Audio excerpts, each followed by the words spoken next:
No clue what this is from. And now I need to change the scene. Hello, Greater Range. Are you here to get depressed? So many depressing news today that I don't even know where to begin the excitement. How are you, Greater Range? Are you well? Hold on, where's the chat? Okay, that's better. For a second there I was alarmed. I was wondering where the chat went. How are you? Meh? What happened? Why are you meh? I'm not meh. I'm like full of different tasks to do, so I cannot be meh. My meh meter has been fully realized. My meh meter has been filled. My meh meter. So I just went full circle and now I'm good. My dad's been sick and my brother is sick too. He went to urgent care because he kept passing out. Oof. Okay. I guess that would be. What's wrong with your brother? Passing out. Do they know what happened? What was the surgery for? By operation you mean surgery, right? What? What a what bizarre timing for these two things to just happen at the same time.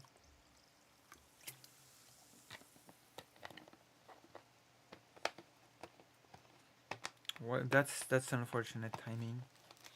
I hope it'll be okay for your father and your brother. Maybe it's just overexhaustion on your brother's part. Sometimes we pass out from overexhaustion, right? Maybe he's just working a lot. That happens.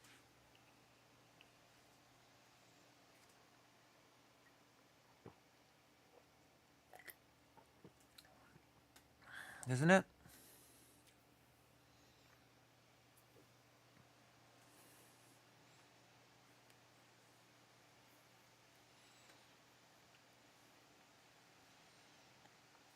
kidney stone. Ooh. Oh, severe dehydration. Yeah, you should always drink fluids. Are you drinking enough fluids, Greater?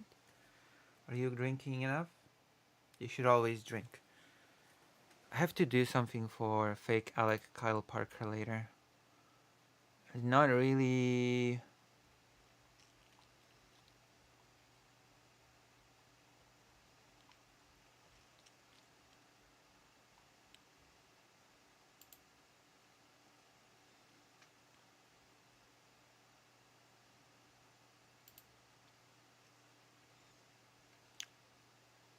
He's not really here. I've noticed. I've got so many news for you today. Are you seeing this? Hmm? We're gonna be talking about it. Maybe this will be our first topic. Belarus. Because I almost feel like Belarus is a case study. Do you like case studies? Case studies tell us about what could be. And they also tell us what could have been for other entities. For example, the case of Belarus tells us what Ukraine could have become in a different timeline. So I'm definitely going to tell you about that. I'm gonna go through all the topics and you're gonna tell me just how excited you are on a scale from 1 to 10, okay? So for today, I have these planned. Belarus, maybe some nice news about Polish people, but that's not really. We're gonna be talking about the trade wars. Uh, we're gonna be talking about Moldova. Moldova's good heart. Because Moldova is supporting Transnistria. Nobody cares about Transnistria anymore. About Transnistria freezing to death because of the whole gas thing. I care. I care about Transnistria. We already talked about cleaning out Gaza.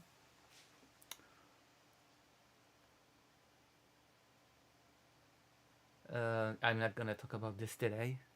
I don't think Americans need to hear about big food prices today in Poland in the 90s.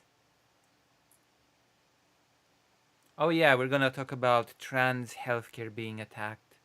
Me being the um, biggest Polish trans streamer means that I must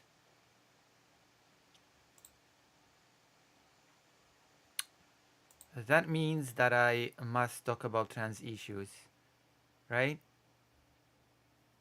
Isn't that right?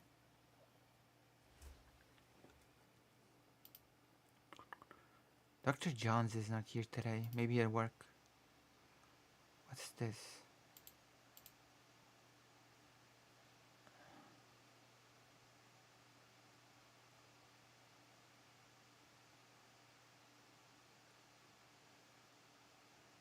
Huh.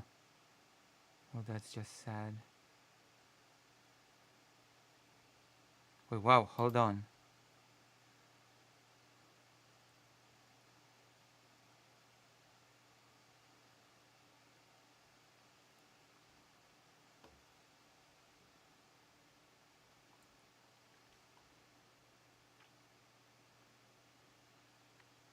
Okay.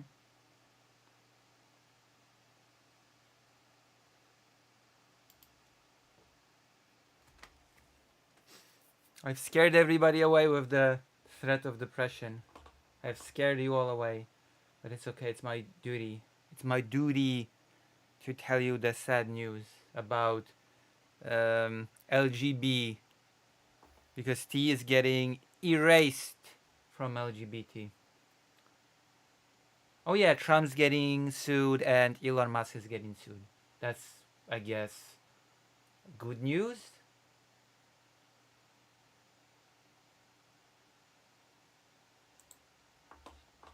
So yes, how do you like that?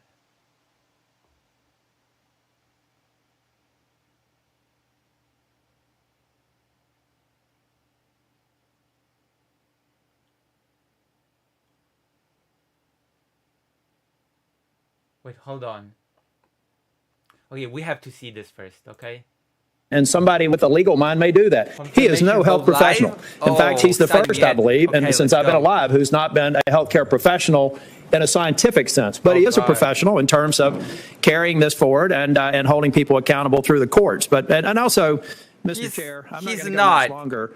But I had a lot of people call me earlier. I had people from the agriculture industry call me and express concerns. But I'm not aware of any organized, credible group, the Farm Bureau, the Department of Ag Commissioners, or others, who have said that we should vote against Mr. Kennedy. God, I heard people express their concerns on. about his pro-choice position.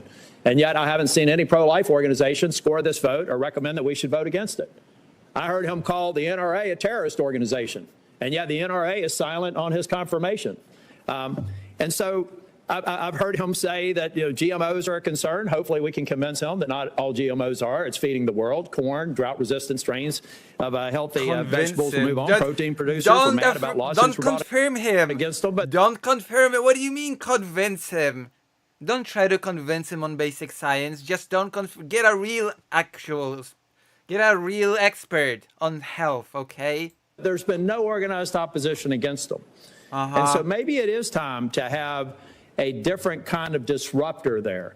The only way that Senator Kennedy, the only way that Bobby Kennedy and I will get crosswise. Yeah, the only thing that the healthcare of the United States need is a disruptor.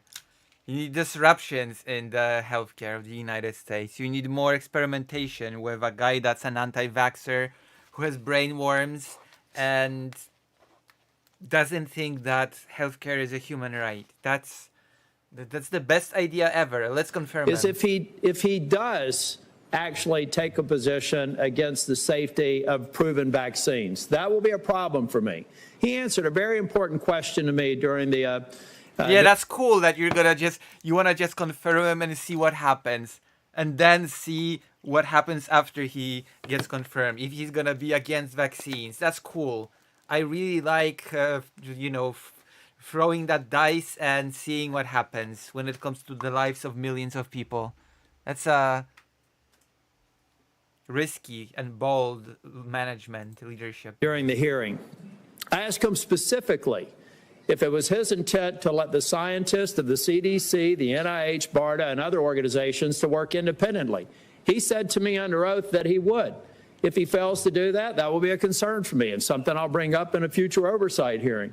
But, Mr. Chair, we have not made appreciable progress in Medicaid and improving the health of the population. That's why we have to give. That's why we have to give someone who's totally inexperienced in the field a chance. Someone that knows nothing about healthcare de facto. Yeah, that'll totally fix it, right? Population on Medicaid. We have a SNAP program that conspiracy lunatic. That's what we need to make America healthy again. It does have too much sugar and things that are eligible in that program that should be eliminated to make these people who are on free and reduced lunch healthier. We need to stop having full trash cans in public school cafeterias full of stuff that the kids aren't eating and figure out like what's the stuff that the kids aren't eating. Just give food that tastes good to children. Those kids on free and reduced lunch actually have a healthier lifestyle. And so I, for one, think that it is time to put a disruptor in. It is Maybe they're just getting crap. Maybe that's why they're putting it in the trash. Time to put somebody in there that's going to go wild. But there are areas. You definitely don't need someone that's going to get wild. Oh my God, this is crazy. I cannot believe this. Where I think that's exactly what we need. And there are areas of health and human services that if you touch the gold standard for the NIH and the CDC, then I'll have a problem with that nominee, and we'll bring that up during oversight. But people will die. But you know what? I'm going to bring it up during hearing. So that's fine. For those reasons. And the fact is that there's not a single organization that I consider to be credible in this space, in agriculture, in Second Amendment, or in... What about that pathetic letter? What about that sad letter that was sent by non-doctor entities that said, we approve of this guy? ...life who have openly objected and scored this vote. I believe that silence is consent. And the fact that they haven't...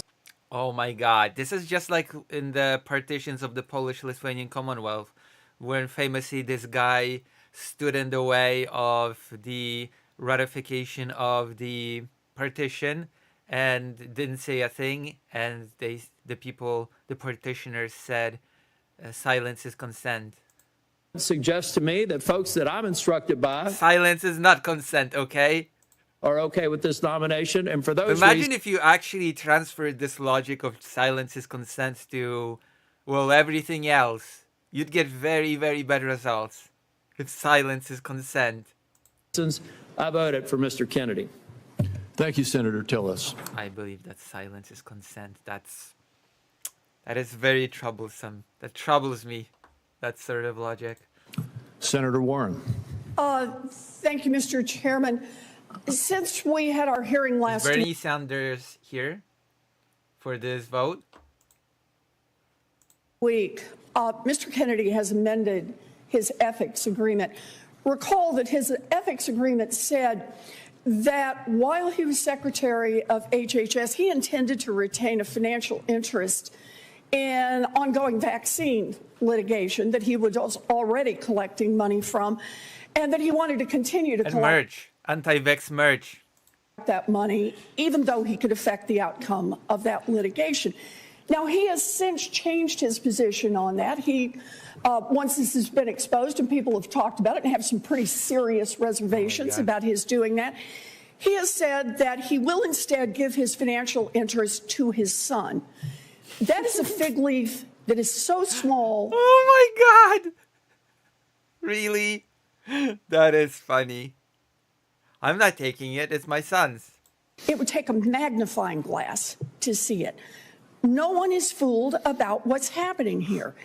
Mr. Kennedy refuses to say that he will not participate in these lawsuits financially the day after he leaves office. And yet, Mr. Kennedy has acknowledged, first, that the American people have a right to know that the decisions you're making are decisions that are in their interest, not in your future financial interest. He has said he thinks that's the right standard, and yet he has figured out how to make money off his anti-vax positions. He's already raked in $2.5 million. He is in a position where he can affect the outcomes by things he does as Secretary of HHS, and yet he refuses to say that he will delay by even a day taking on anti-vax lawsuits the minute he leaves. That is an appalling conflict of interest. And it's Yeah, and I wonder if it'll, I don't know. I really wonder if it'll affect his confirmation in any way. one in which the American people can To me, reasonably that should be a deal breaker, but maybe I'm just too principled. ask, is Mr. Kennedy's plan to help the American people, or is he planning to use this job to further enrich himself, and he's pointed out with his son, and enrich his family? I wonder what it is. Does anybody in the audience have an idea? Which could it be? Son, himself, or the American people?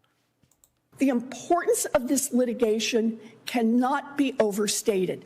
This is not only about a private company that gets sued and has to pay out. Vaccine manufacturers often operate on very slim profit margins. If they get sued repeatedly and successfully, they simply move out of the vaccine space.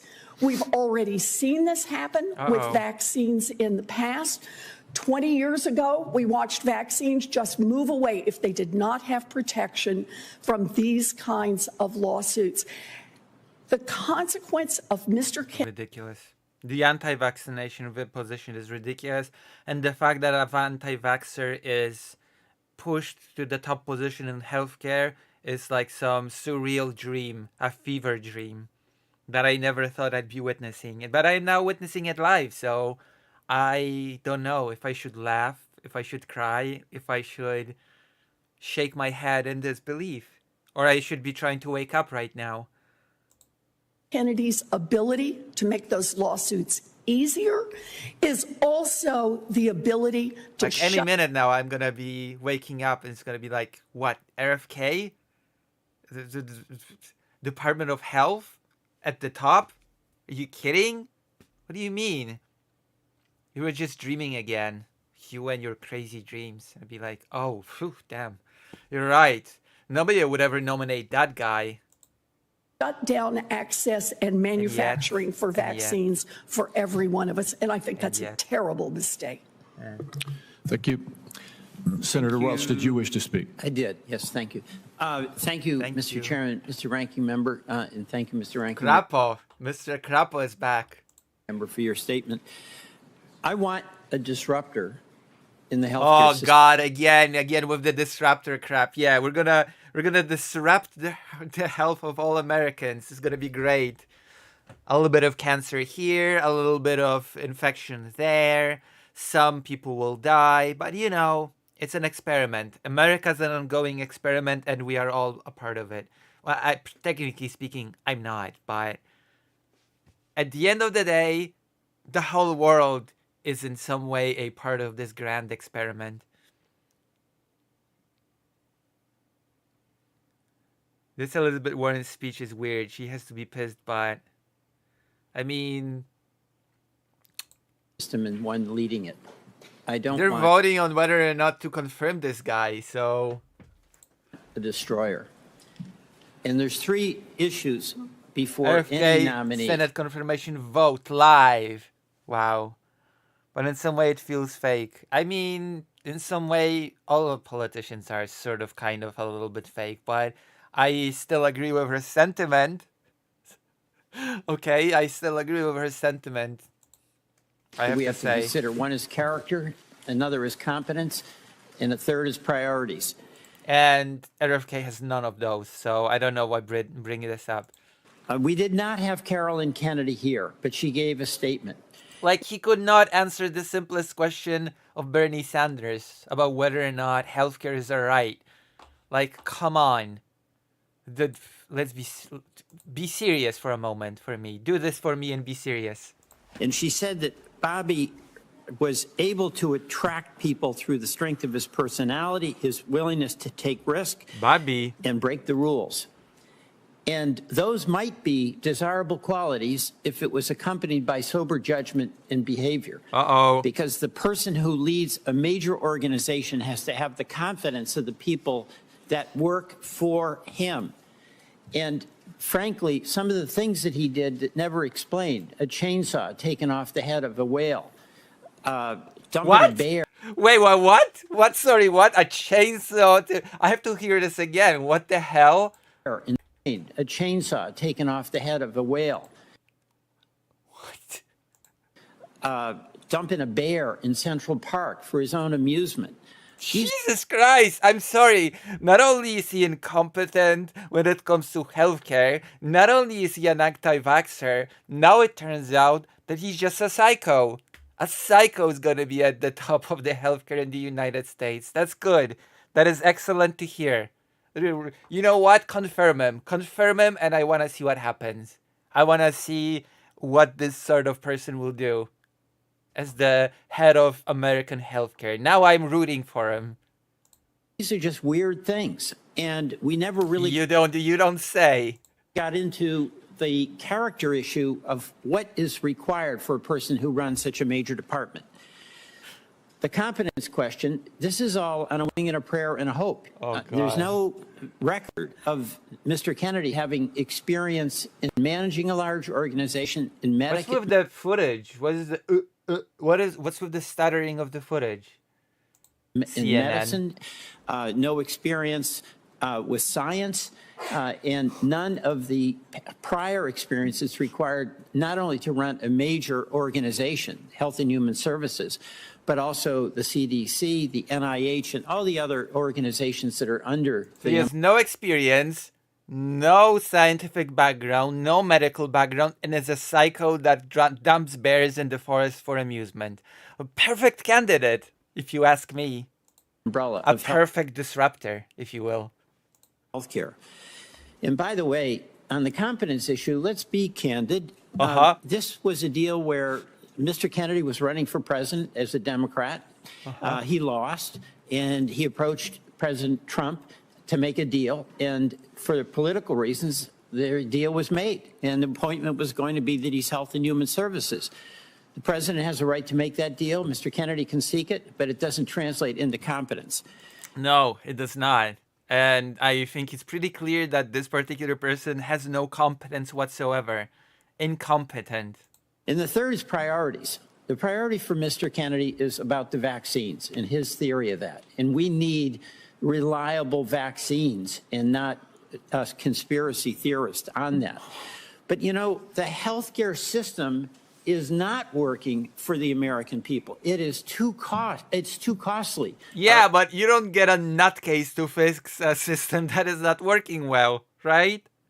Employers who care deeply about providing employer-sponsored health care can't afford these premiums. The folks who are getting their insurance on their own can't afford it. Even Obamacare is getting so expensive because the prices are escalating constantly with pharma expenses, with the providers having it, with private equity getting into health care. I'm going to lose it if this guy gets confirmed, okay? I'm actually going to lose it. I'm going to lose it on stream. I'm going to scream and cry and, I don't know, moo like a cow. Mr. Kennedy's priority was about his view of vaccines. It was not about making health care more affordable and accessible. And in response to really a very direct and easy, open-ended question from Senator Cassidy, Mr. Kennedy showed a woeful ignorance, even between the difference between Medicare and Medicaid. Oh. So we have a healthcare system that is not serving, as it should, the interest of American citizens, of American businesses, and American politicians not knowing what the departments they're supposed to do something about do actually. Well, color me surprised. Taxpayers. And I, after this hearing, did not have confidence that Mr. Kennedy would be the one to lead us to a better future. Thank you. Thank you, Senator Welch. Thank you. That concludes the remarks that senators have requested to make, and hearing nothing further, let's vote. I'd like to thank all of our members for vote. attending. Let's go. This Finance Committee stands adjourned. I want to see the vote. Vote. And while we wait for that to occur, we will proceed with statements. And oh my I will God. proceed. You know what, Lucy? If the U.S. is a Florida man's country, then fact that a psycho is going to run healthcare ministry should be taken as a given. True. Oh my First, God. then Senator Wyden, and then You're right. we will rotate from one side to the other. You're right. Until we are at a point where we're prepared for the vote. Does that fit with you, Senator Wyden? Yes, sir. Mr. Kennedy, if confirmed, will have the opportunity to deliver much-needed change to our nation's healthcare system. He has spent his career fighting to end America's chronic illness epidemic. I wonder how. I mean, he probably thinks that vaccines cause certain chronic illnesses, right? And has been a leading advocate for healthcare transparency, both for patients and for taxpayers. Mr. Kennedy has also clearly responded to our questions during the rigorous due diligence process in his hearing also, and in the course of answering over 900 questions for the record that were asked by members of this committee. In response to members of the committee, Mr. Kennedy has even amended his ethics agreement, going beyond what is required by the Government Office of Ethics. Mr. Kennedy has proven his commitment to the role of Secretary of the HHS, and I will vote in favor of his nomination. I strongly encourage my colleagues, a devout anti-vaxxer, on both sides of the aisle to do the same.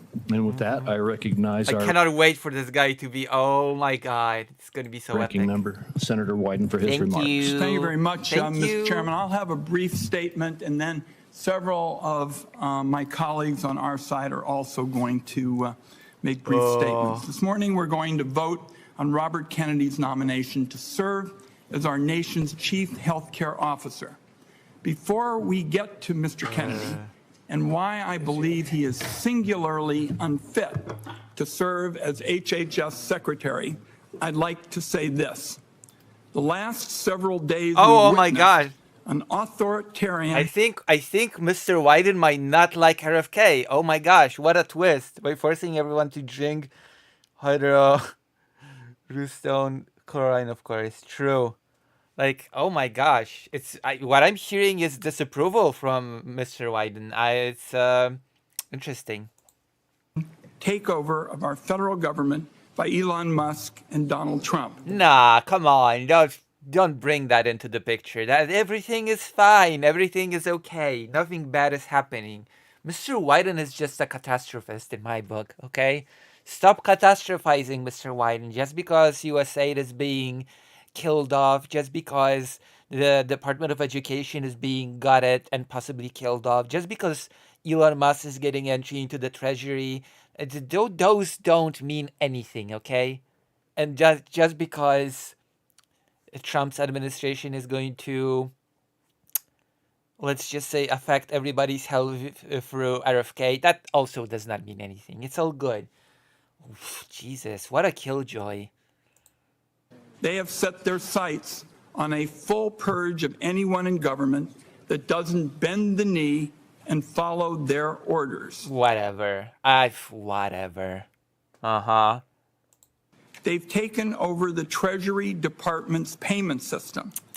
And colleagues, that has a direct effect on major programs within our committee's jurisdiction. He also said community. Almost said community. I wanna sounds like some woke guy. Community.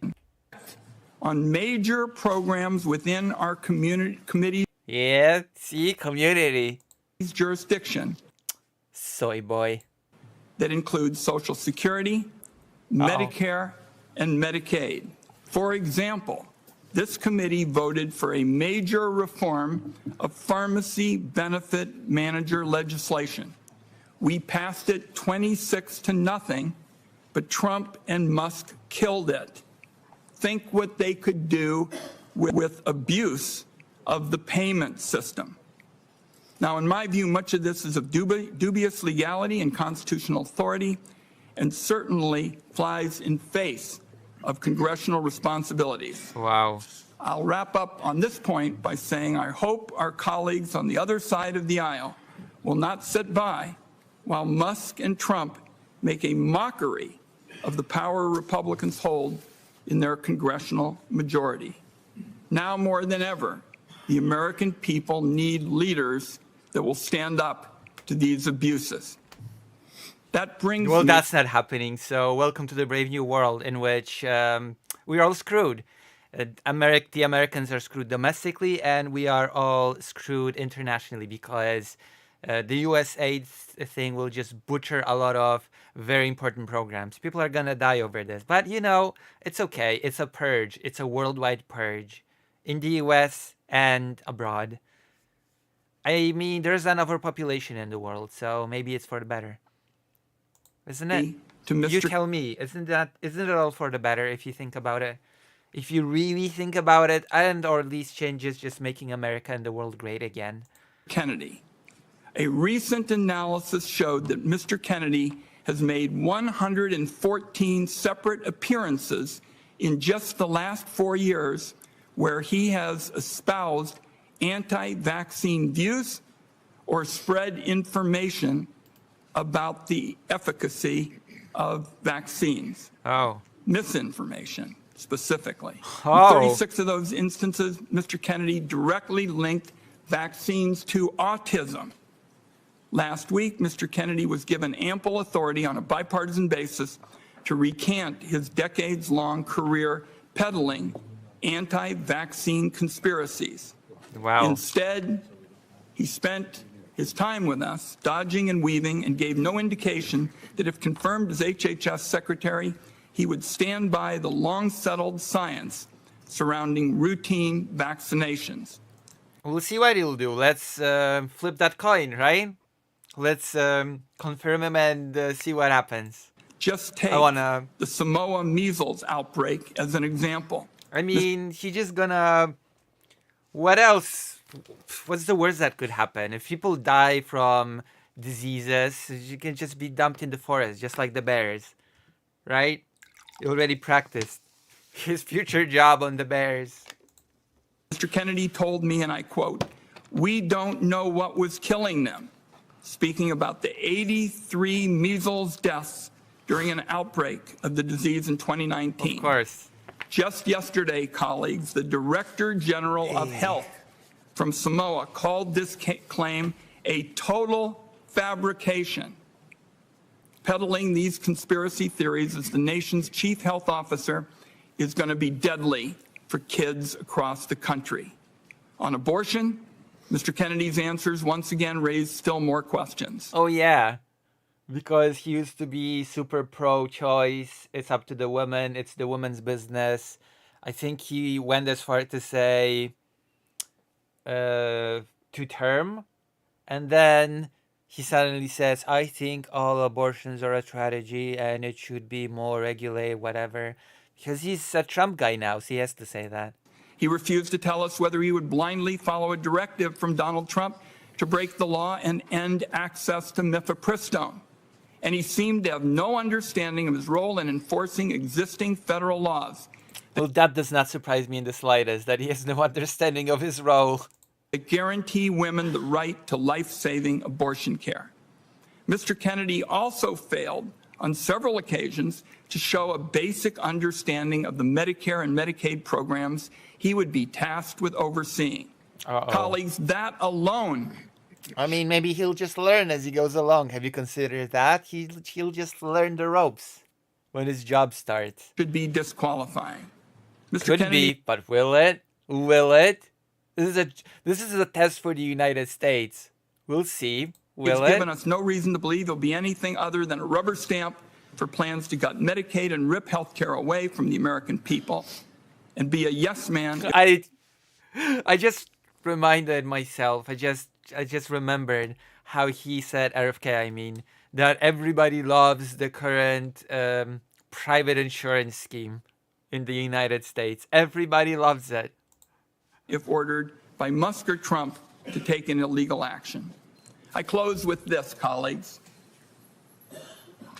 Today, we're going to make a judgment about the future of science in this country.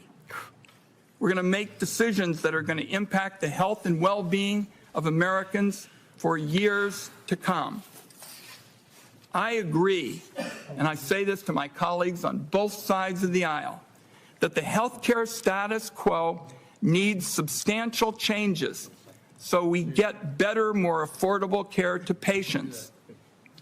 And that leaves, given my statement, the question in front of us now that's pretty simple. Do senators want their legacy to include disregarding basic health science and instead elevate conspiracy theorists? Making Robert Kennedy Secretary of Health and Human Services, in my view, colleagues, would be a grave threat to the health of the American people. And I urge my colleagues this morning to vote no. Yes, please vote no. In all seriousness, vote no. If this guy gets confirmed, I'm going to lose all faith in the United States of America. So we have everybody here. Can I ask that we do the vote now and then do the comments? Why don't you do the 2 or 3 on each and then we go to the vote? Can I go? Yeah, we're going to do it. So, Senator We're going to do it. We're going to do the vote. Wyden, we have all of our members here. Senator Wyden and I have agreed that we will have 2 or 3 on each side who wanted to make statements. Do so before the vote. So please, everyone, God, I wish Bernie Sanders was here. hold with us while we have those statements made, and then we will proceed to the vote. Yes. I know we've got a lot of folks here pushing on some. Do you want to vote now? When Anakin Skywalker walked into the Jedi Temple, he didn't ask approval of the Senate. Council Palpatine's order been true. Council Palpatine's order has been enough. That's true. From my perspective, the Jedi are evil. Mr. Chairman, Mr. Chairman. Mr. Chairman, I've got several colleagues who were under the impression after we talked that we would have 2 or 3, and I'm happy for both sides to make brief remarks, and I'd still like to stay with that. I did make that commitment, and so I could say to my colleagues on my side, I would appreciate it if you would hold your remarks until after the vote. We will let a couple on your side have their remarks, and then we will proceed to the vote. Yes, let's And who vote. would be next? Senator Cantwell. Senator Cantwell. Mr. Chairman, thank you. I didn't, when you said 2 or 3 people, I didn't know who you had in mind, but being next in seniority, I appreciate the opportunity. I appreciate the respect. Today is very I'm being respected for once. concerning to me. It is concerning to me as well. But then again, being concerned is just everyday life in the United States now, isn't it? Every day, new news, new concerns.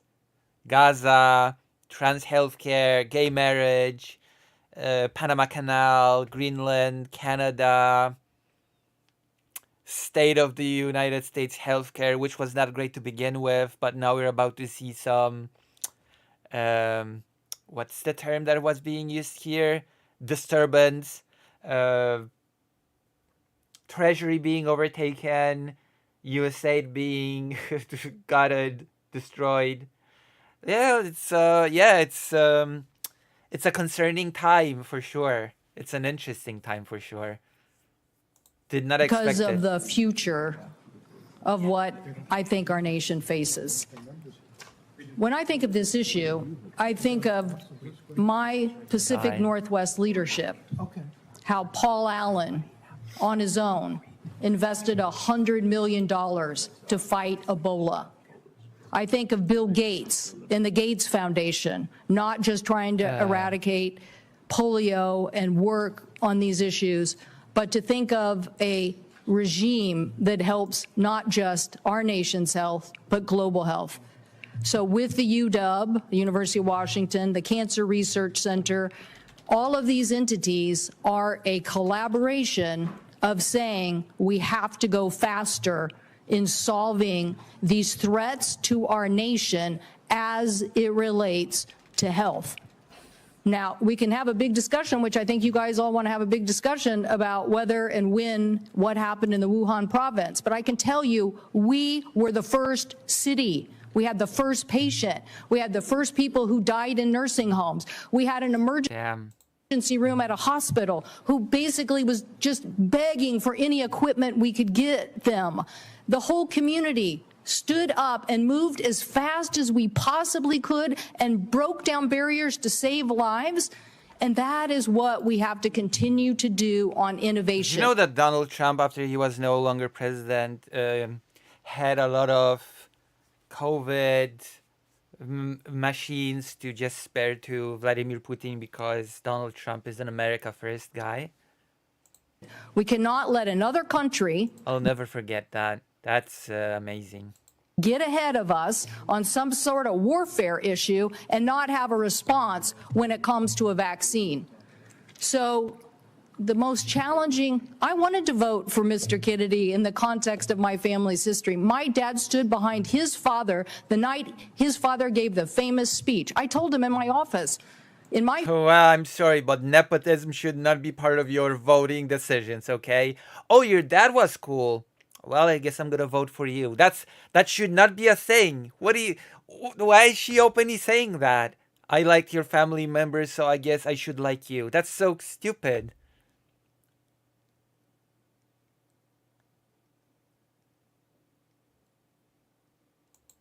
My family, the Kennedys, stood up.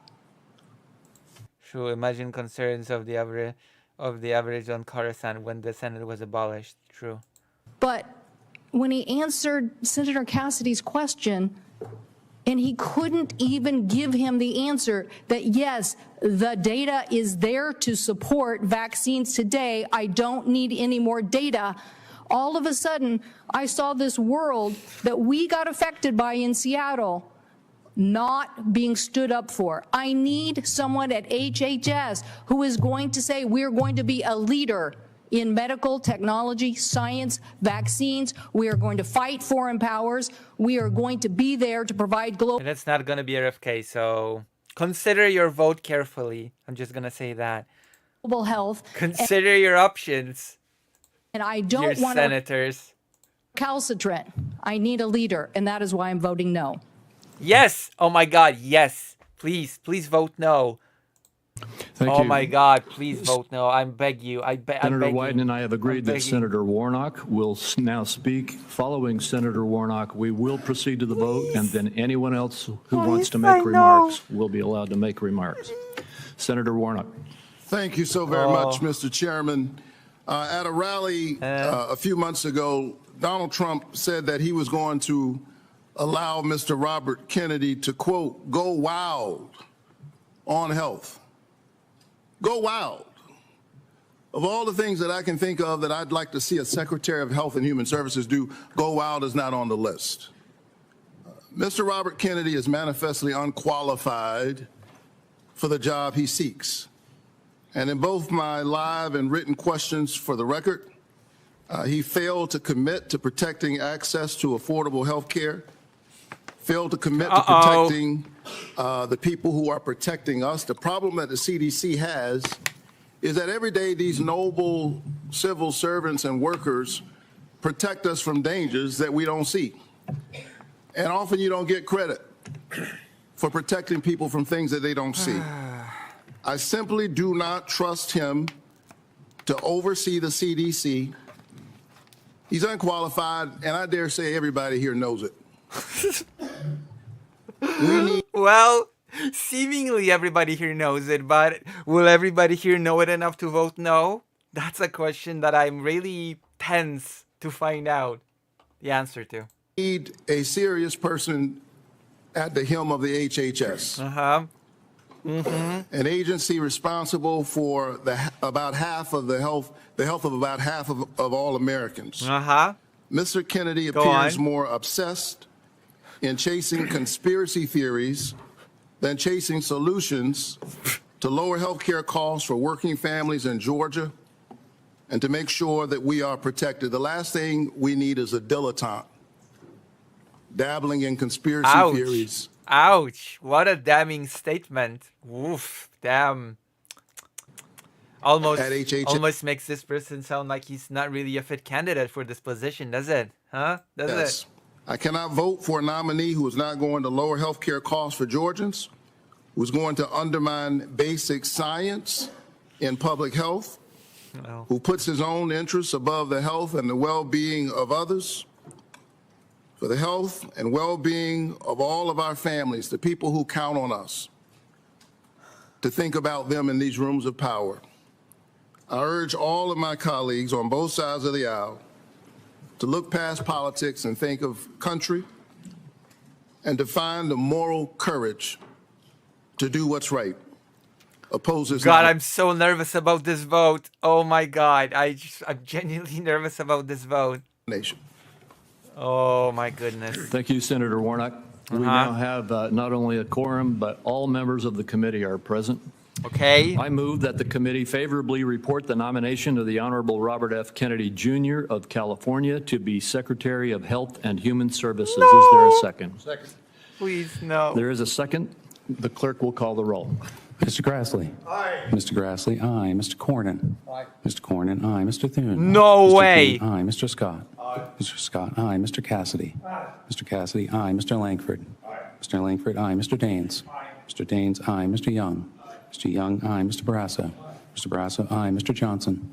Mr. Johnson, aye. Mr. Tillis. Mr. Tillis, aye. Mrs. Blackburn. Mrs. Blackburn, aye. Mr. Marshall. Mr. Marshall, No way, aye. Mr. okay. Wyden. No. Mr. Wyden, no. Ms. Cantwell. No. Ms. Cantwell, no. Mr. Bennett. Mr. Bennett, no. Mr. Warner. Mr. Warner, no. Mr. Whitehouse. Mr. Whitehouse, no. Ms. Hassan. Ms. Hassan, no. Ms. Cortez Masto. Ms. Cortez Masto, no. Ms. Warren. Hey, I want to see what Ms. the Warren, count no. Mr. is. Sanders. Mr. Sanders, no. Ms. Smith. Uh-oh. Ms. Smith, no. Mr. Lujan. No. Mr. Lujan, So no. many Mr. no's Warnock. thus far. No. Mr. Warnock, no. Mr. Welch. Mr. Welch, no. Mr. Chairman. Oh my Chairman God. votes aye. Let's go. Yeah? Mr. Chairman, the final tally is 14 ayes, 13 nays. How many what? How many what? What is he? Is he muted? Mr. Chairman, the final tally is 14 ayes, 13 nays. Mr. Chairman, the final tally is 14 ayes, 13 nays.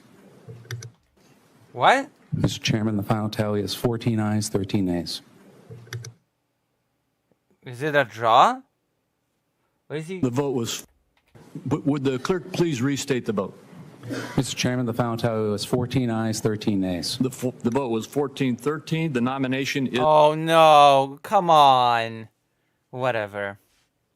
is reported favorably. We will now turn to other senators who would like to make a statement. Oh, my God. Of course. Of course, the biggest lunatic person gets to be nominated because this is the world that we live in now. I ask my Republican colleagues to hold off at the outset. I'll go to the Republican side next. First, Senator Tillis. Thank you, Mr. Chairman. We need a disturber in the force, and therefore, this bear-killing anti-vaccine guy is the exactly thing that we need to make America healthy again, and I believe we'll get that done. Thanks. I today, and I want to just briefly explain why. I believe in my 65 years, I'll be 65 in August, that Mr. Kennedy will be one of the first people coming before who is in fact not a trained healthcare expert. He views this through the lens of an attorney. He's brought many lawsuits on food safety, vaccine safety, a number of other things. I guess he did. But, Mr. Chair, I think it was Senator Warnock that said that the president said he was going to go wild in the Department of Health and Human Services. I hope he does. I hope he goes wild and actually finds a way to... Yeah, I hope he goes wild and a bunch of people will die. Oh, this is so demented. I'm sorry. The Republicans are demented.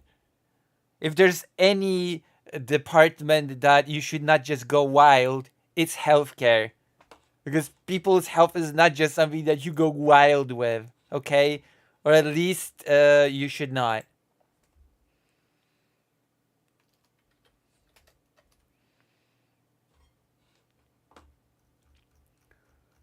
Oh, this is crazy. This is insane. Reduce the cost of health care. It's okay, Vladimir. You all like Star Wars. I hope he goes wild, and instead of having the discussions that we have had for the 10 years that I've been in the Senate... it's time for the discussions about vaccines, and it's time for the discussion about worms, and it's time to... Come on! Making Medicaid work and making people on Medicaid healthier. I hope he goes Can we establish that he doesn't even know what those things are? And figure out how to do it, because the status quo has not achieved much in the way of gain. I hope he goes wild on food safety discussions so that we can actually improve our food safety supply. I hope he goes wild on the healthcare supply chains and, in fact, tries to make sure that drug prices go down instead of bludgeoning pharmaceutical companies, get everybody in the room and make sure that we do this right. Reduce the cost of bringing a vaccine to market, reduce the cost of bringing drugs. Oh, he mentioned vaccine. I mean, if he's going to remove vaccines, then there's not going to be a problem of the price of bringing them to the market. Also, COVID vaccines were just free in Poland. By the way, getting vaccinated for COVID was just free. You didn't have to pay for it. Drugs and therapeutics to market. Look at the full supply chain, and somebody with a legal mind may do that. He is no health professional. In fact, he's... Yeah, and this is a plus? The first, I believe, and since I've been alive, who's not been a healthcare professional in a scientific sense. But he is a professional in terms of carrying this forward and holding people accountable through the courts. But and also, Mr. What the fuck does that mean? What is that supposed to mean? He's not a professional when it comes to knowing anything about health, but he can take people to court. I mean, sure, anybody can. Mr. Chair, I'm not going to go much longer. But I had a lot of people call me earlier. I had people from the agriculture industry call me and express concerns. But I'm not aware of any organized, credible group, the Farm Bureau, the Department of Ag Commissioners, or others, who have said that we should vote against Mr. Kennedy. I heard people express their concerns about his pro-choice position. And yet I haven't seen any pro-life organizations. Oh, Dr. Jones, they did attempt to sell the COVID vaccine in America, but they decided against that because of the obvious. Like, ridiculous. I cannot believe this guy got confirmed. And now we're getting to, okay, we're gonna go soon to the next news.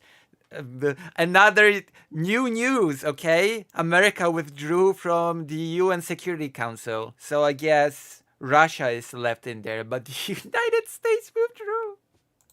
Score this vote or recommend that we should vote against it. I know that it's sort of like a weirdly jokey organization, the United States Security Council, because it doesn't seem to like Russia's on it, even though Russia's the aggressor in Ukraine. So that already makes it feel like a meme organization to me, but it's still United States is withdrawing from it. I have to hear Mr. Donald Trump talk about it because it's happening live, just like this. I heard him call the NRA a terrorist organization, and yet the NRA is silent on his confirmation. Oh, this is the guy that's gonna say that. This is the guy that says that. Prepare yourself, brace yourselves. Silence equals consent. And so I've heard him say that GMOs are a concern. Hopefully we can convince him that not all GMOs are. It's feeding the world. Corn, drought-resistant strains of healthy vegetables will move on. Protein producers were mad about lawsuits were brought against them, but there's been no organized opposition against them. And so maybe it is time to have a different kind of disruptor there. The only way that Senator Kennedy, the only way that Bobby Kennedy and I will get across... It's looping right now. I already watched this. Is if he does actually take a position against the safety of proven vaccines. Well, that's it for him. That's it. So we're going to watch another thing now, okay? I'm ready to watch the second thing. I'm ready to watch Trump withdraws from the UN Council. Okay, I'm ready for this. I'm so ready to watch Donald Trump talk about this. Sign it, but hopefully we're not going to have to use it very much. We will see whether or not we can arrange or work out a deal with Iran, and everybody can live together, and maybe that's possible, and maybe it's not possible. Oh my God. Can we all live together? Maybe, maybe not. Maybe it's not possible. Maybe it's possible. Everything is possible when our life are full of dreams and pie and cool stuff, right? Rainbows, unicorns, and pie. So I'm signing this, and I'm unhappy to do it, but I really have not so much choice because we have to be strong and firm. Understanding GMO is good in regards to plants. Genetically modified livestock can have greater yields, but often suffer health problems. You see no issue right off with genetically modifying crops to yield more beef flavor. Yeah, I don't see a problem either, but your chief of medicine does, so prepare. And I hope that it's not going to have to be used in any great measure at all. It'd be great if we could have a Middle East and maybe a world at total peace. Sure. Says the guy that keeps threatening war at every turn. It would be nice if we could have peace. Oh, by the way, Greenland, we might have to interfere with our military. I make no promises that I won't. Oh, by the way, Panama Canal, maybe we'll have to wag our stick at you. Like, come on, guy. Really? And you talk of world peace?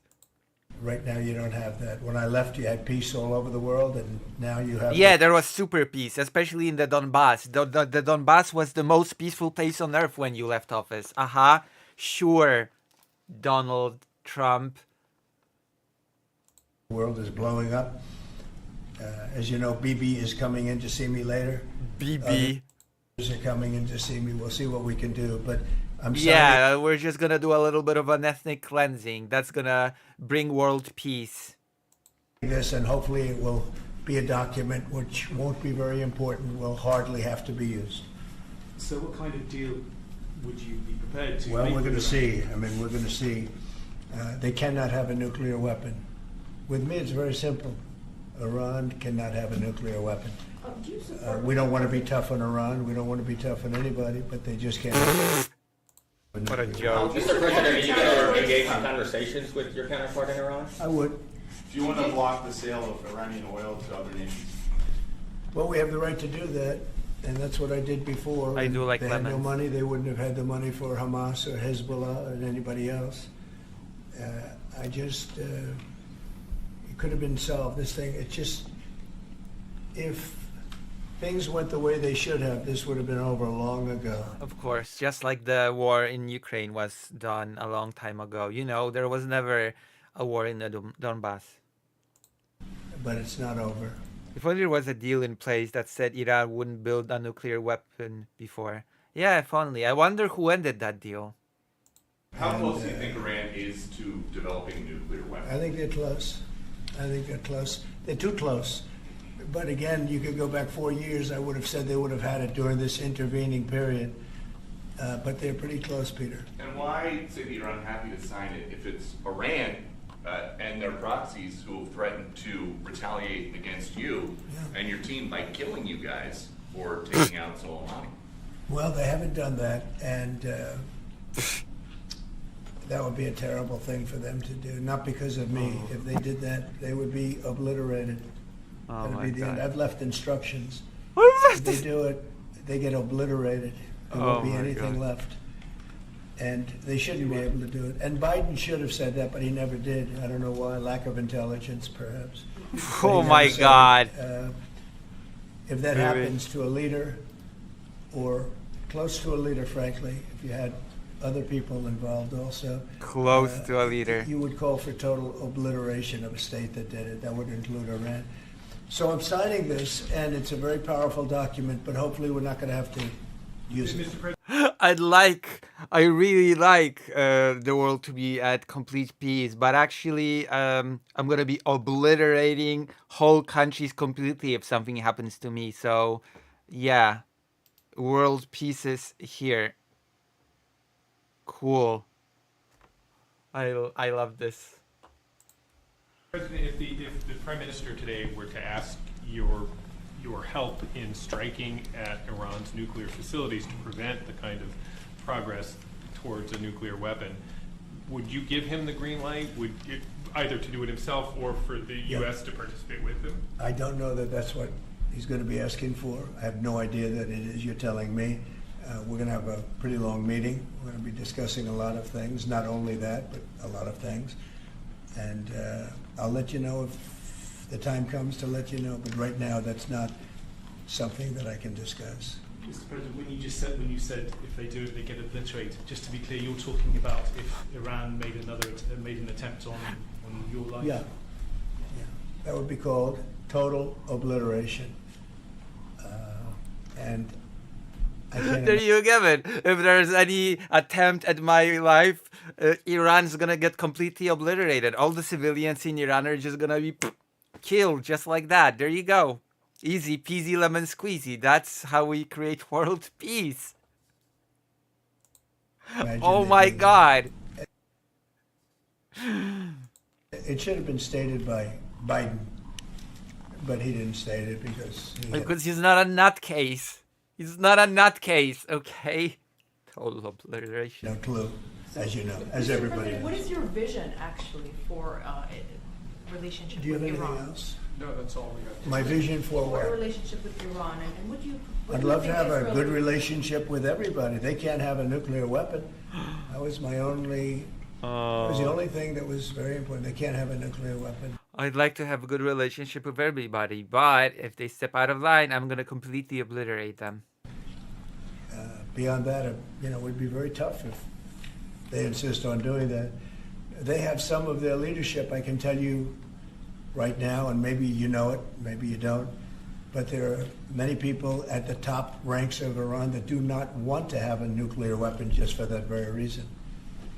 Mr. President, what's your reaction to China's retaliatory tariffs? It's fine. It's fine. We're going to do very well against China and against everybody else. Right now, they've taken advantage of the Biden administration like I've never seen. I've never seen. The deficit with China is about $1 trillion. Think of it, $1 trillion. They're using our money to build their military. And Biden let that happen. We're taking a lot of fires here. We came back. This is like a different place. The good news is we're doing very well. We're doing well with countries that nobody expected we'd do well with. We are respected again as a nation. Yeah, what you're doing is building you a giant amount of respect, especially getting U.S. aid. You're so much respect the U.S. is gaining right now. Threatening war everywhere. You could not have been respected more. Maybe at a level that people haven't seen for many, many decades. Mm-hmm. But when I left, we didn't have any wars. I defeated... Again, no wars, huh? ISIS, 100% of the ISIS caliphate, and now the world seems... You know what? Fuck it, we're gonna Google. Wars happening in 2020. It was gonna be list of armed conflicts in 2020 because Trump said when I left office we had no wars in the world. Okay, let's hear him say that again. In fact, seems to be defeated ISIS, but when I left, we didn't have any wars. I defeated ISIS. We didn't have any wars. Okay, let's see. List of armed conflicts in 2020. Let's see just how truthful that statement is, okay? Afghan conflict, war on terror, current phase, Islamic... Oh, okay, Afghan conflict, Mexican drug war, Yemeni crisis,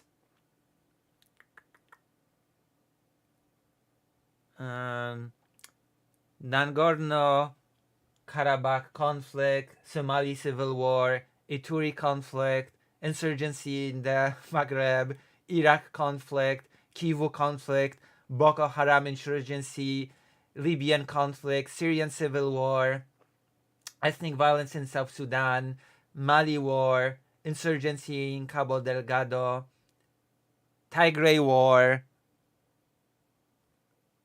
Wow. It is interesting how there used to be no wars under the Trump presidency, and yet I'm seeing a whole list of wars here.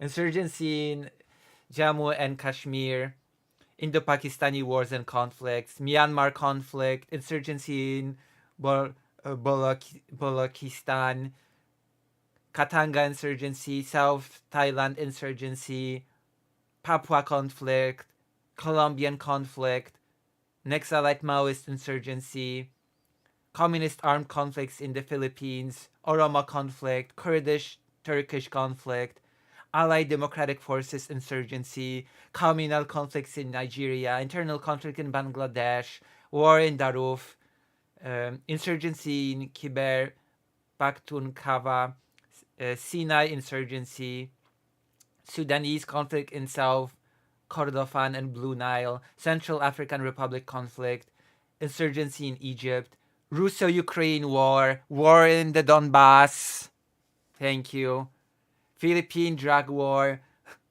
Anglophone crisis, Metekel conflict, and, okay, we might as well finish the list. Arab separatism in Khuzestan, Kurdish separatism in Iran, Israeli-Palestinian conflict, Korean conflict, insurgency in Northeast India, Afar-Somali clashes, Western Sahara conflict, Cabinda war, internal conflict in Peru, Lord's Resistance Army insurgency, insurgency in Paraguay, terrorism in Sindh, terrorism in Punjab, ISIL insurgency in Tunisia. So there we go. We're gonna hear this once again. 100, but when I left, we didn't have any wars. I defeated ISIS, 100% of the ISIS caliphate, and now the world seems to be ready to blow up, but we'll see if we can stop it. Mr. President, how cool. We didn't do no wars under the Trump presidency. Cool. Good to know. All those conflicts just froze in space and time during Trump's... Have you reached out to the Iranians about any kind of deal to start those discussions? Reach out. I mean, I have nothing. I see, I'm one that doesn't care whether I reach out or they reach out. A lot of people say, let them reach out, sir. And to me, it doesn't matter. It's just talk. Talk is cheap. I want to see everybody do well. I want to see great countries, and I want to see peace in the Middle East and elsewhere. We're also working very hard with respect to Russia, Ukraine. That's a bloodbath. It's a total bloodbath. What's going on there is incredible. Oh, there you go. Russia, Ukraine, totally new conflict that was not under Trump and only started under Biden. Going on with the soldiers, young soldiers being killed by the thousands. I mean, literally by the thousands. Unlike figuratively, you know, figuratively killed in the thousands. And we want to see if we can get that stopped. And I think we've had some very good talks. Any update on when you would speak to President Xi, sir? Any update on when you would speak to President Xi? No, we'll speak to him at the appropriate time. I'm in no rush. Do you At the appropriate think that conversation can lend President Trump and the words that have never been reported to him. I mean, itself to the type of freeze that it meant for the tariffs for Canada and Well, Mexico? we'll see what happens. Well, there's a short-term freeze with Mexico, as you know, and with Canada. But they've agreed to be very, very strong on the border, stronger than they ever were by far, by a factor of about 30.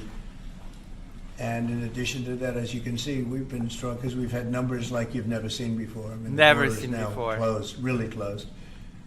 And with that being said, we're letting good people come through, and we want good people to come into our country. But the border is closed. What the hell was that? What the hell was that statement? Talks with Prime Minister Netanyahu today. Do you intend to press him about how Should I play Kingdom Come Deliverance too? There are Polish people in it, by the way. many deaths have been amongst Palestinians? Are you I've heard concerned about Polish in Kingdom Come. I wasn't a big fan of the first game. It was just like a game about delivering a sword. Okay. That does not sound very interesting or cool. And I remember having a friend that scolded me for that day because she was a big fan of that game. I was like, yeah, cool. Your opinion is duly noted and ignored. I talk about that too. You know, both sides mean a lot. I talk about that. Duly I noted. talk about the other side. I talk about everything. What's your main message to him today during your meeting? Well, I'm here to listen. He's here to see me, and I'm here to listen. So, Will you There's continue not to much of a press? message. Will At you the right continue- time, I'll give him my Mr. message. President, will you continue to press for this idea that Jordan and Egypt take Palestinians from Gaza? Yeah, I would like to see Jordan. I'd Why? What's with that face? Are you a fan of Kingdom Come Deliverance, Dr. Johns? like to see Egypt take some look. The Gaza thing has not worked. It's never worked. And I feel very differently about Gaza than a lot of people. I think they should get a good, fresh, beautiful piece of land, and we get Oh my God.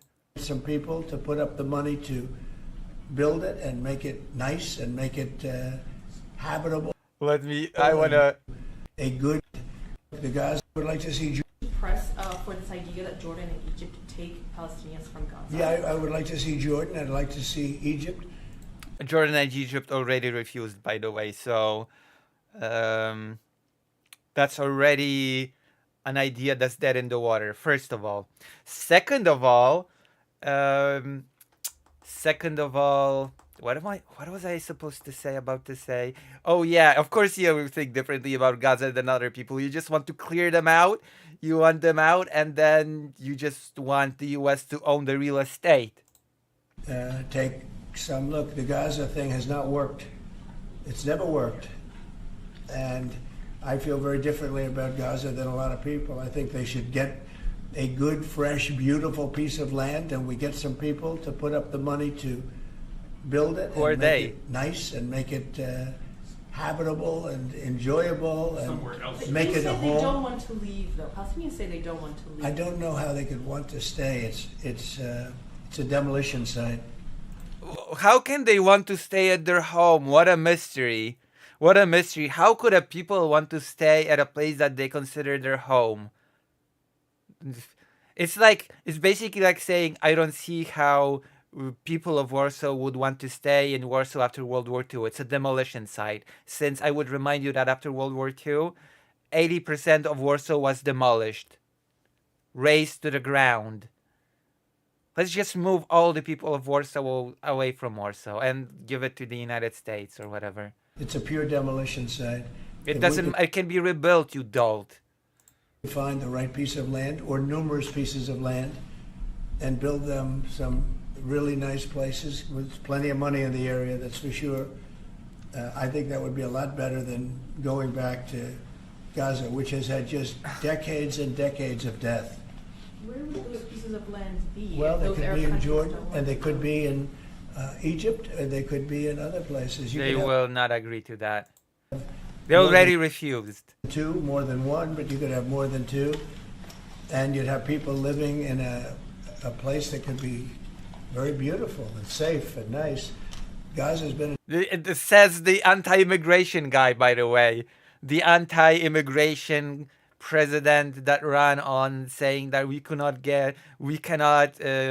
allow any more people to get in. Disaster for decades. Would the U.S. pay for that? I don't think the UN would pay, but I think there's plenty of people that would in the area. They have a lot of money. They certainly have a lot of money. Some of the countries over there, they'd like to see it. I know that Saudi Arabia wants to see peace. I can see that. And many of the countries there. This is such an unworkable plan. Oh my God, this is such a delusional plan from how it's being described to me right now.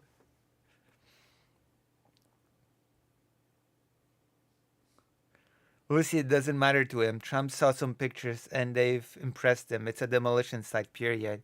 Not to mention how many cities, etc., has been demolished in Ukraine. I guess they're just a lost cause. No rebuilding in plans. As I'm concerned, they all want peace. I think, maybe I'm wrong on this, but I think Iran would like to see. I think you're wrong. Yes, I think you're wrong. A little bit of self-reflection there, but yes, I believe you just might be wrong. Peace too. They've had enough. Don't you think they've had enough? But the leaders of Egypt and Jordan have said bluntly they have no interest in doing this. Well, they may have said that, but a lot of people said things to me. They said they wouldn't take anybody back in Venezuela, and right now they're flying them right back into Venezuela. And a lot of people, and they're doing the right thing in Venezuela. Yeah, but that's, I'm sorry to say, completely different. Okay. It's completely different if you say, we're giving you back the people that are in our country that we're deporting, okay? Because that is at least somewhat within the rules, I guess, whatever. But in this case, the United States wants to directly meddle in an area that is not in its jurisdiction and move people from one area to a different country. To create an immigration thing for a different country, for two different countries. He's doing the thing that he said that other countries did the United States when he campaigned, by the way. Panama Canal is an active discussion right now. They said things about that. And virtually everything that's been said has been incorrectly stated based on the result. Incorrectly stated. Would that amount to forcibly displacing those people from Gaza? I don't think so. I think if they had the opportunity, they'd love it. If they had an alternative to Gaza, they have no alternative right now. I mean, they're there because they have no alternative. What do they have? It is a big pile of rubble. Wait, who turned it into a big pile of rubble? This argument is so disgusting. They just live in a pile of rubble. Well, who turned it into a pile? Oh, yeah, Israel. And who funded it? Oh, yeah, the United States of America. Yeah, but Warsaw people, you just live in a pile of rubble now after World War II. Right now, I mean, have you seen the pictures of it? Have you been there? It's terrible to live. Yeah, who did it? Who can live like that? And very dangerous. Well, now that we've done this to you, you don't want to live here, right? You could not possibly want to live this now that we've done this to your homes, right?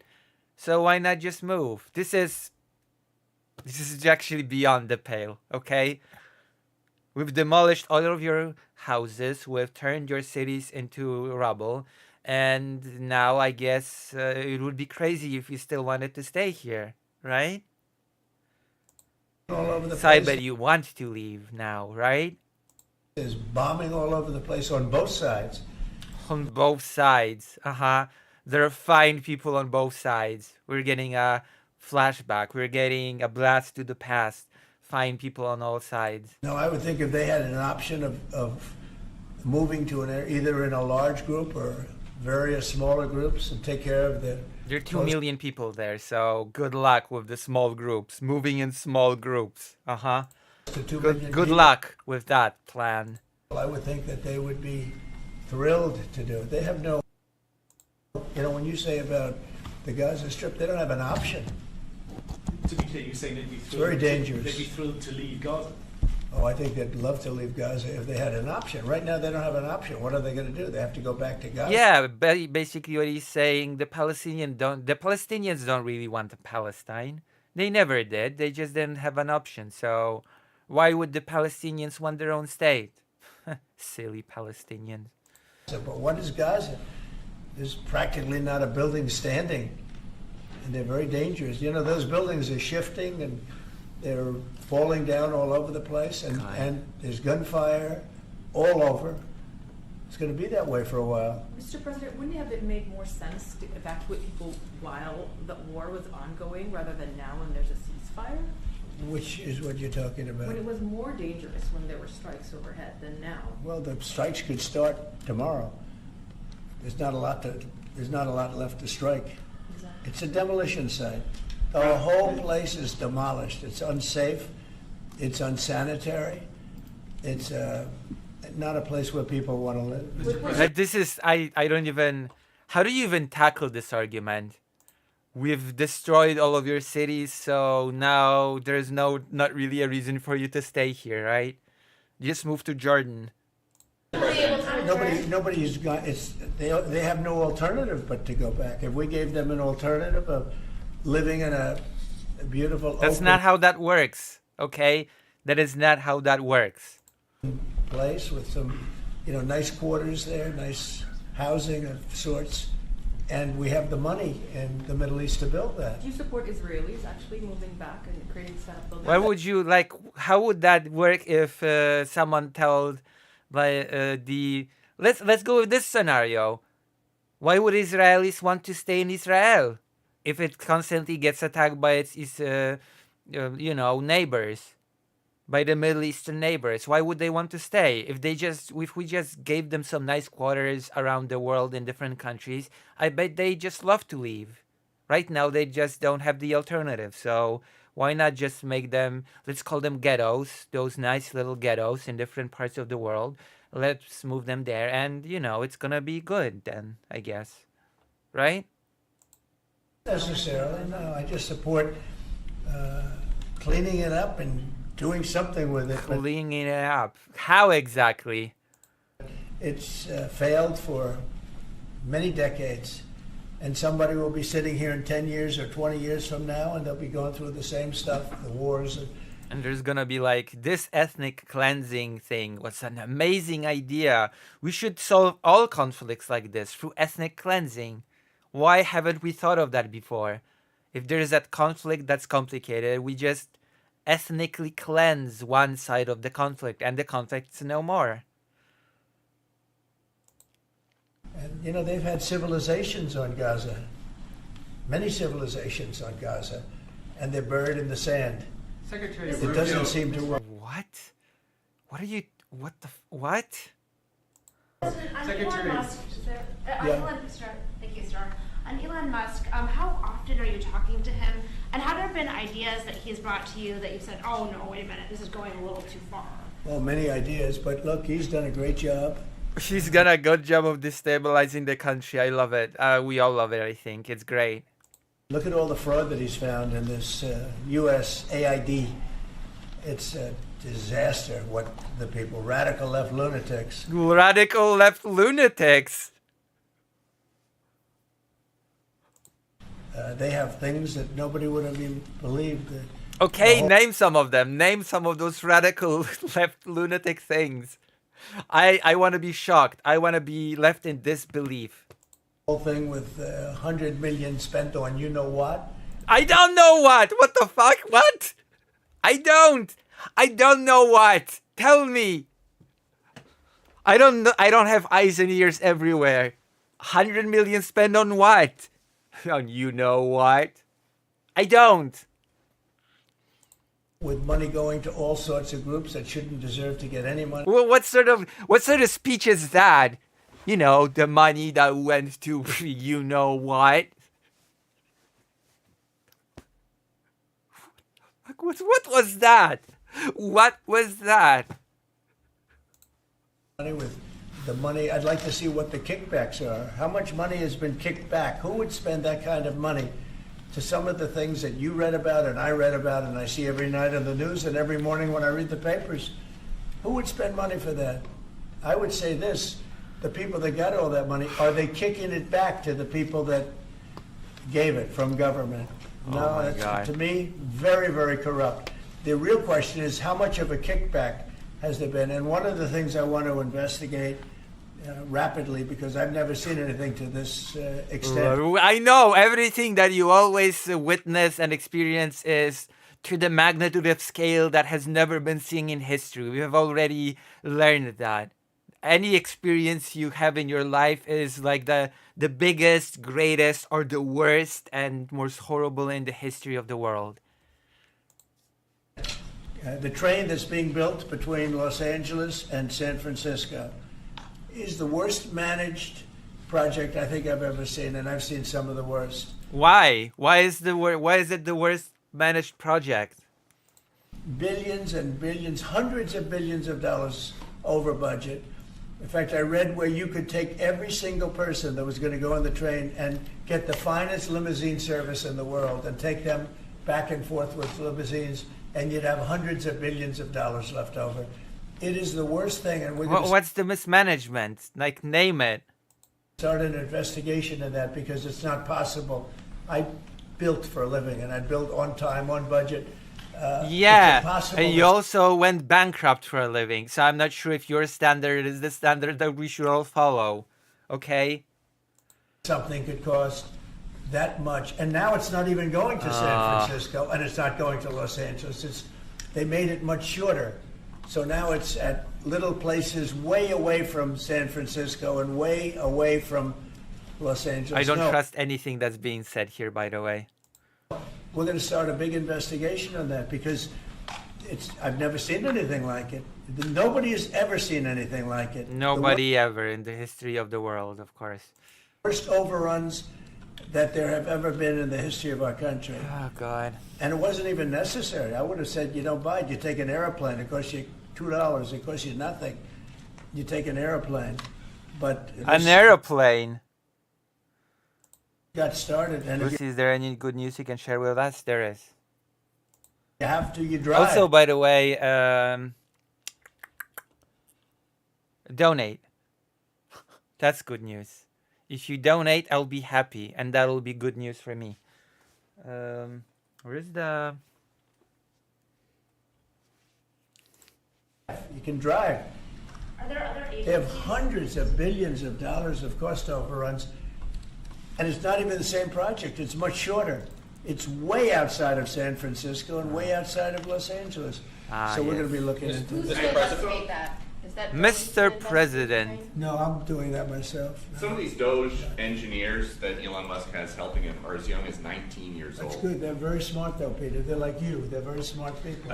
Thank you. Have you met any of these guys? No, I haven't seen them. They work actually out of the White House. They're smart people. No, this is like a press conference, I guess. It's everything about everything. It's a free-for-all press conference, I guess. Unlike what they do in the control towers, where we need smart people, we should use some of them in the control towers, where we were putting people that were actually intellectually deficient.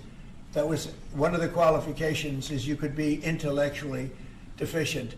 No, we need smart people. Some are young and some are not young. Some are not young at all.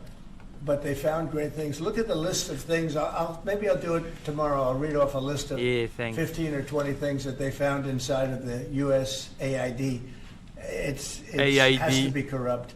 Nobody could approve that. They could only approve that if they were getting kickbacks. You're talking about hundreds of millions of dollars. And it sounds like you're going to wind down USAID. It sounds like it. I mean, I think so. Yeah. So when that happens, which part of the government? Well, I is could see responsible Marco for paying? Rubio being in charge, State Department, because they're giving money to. I mean, some of the money is well spent, I guess. Yeah, but- just let's remove a bunch of specialists. Let's create chaos.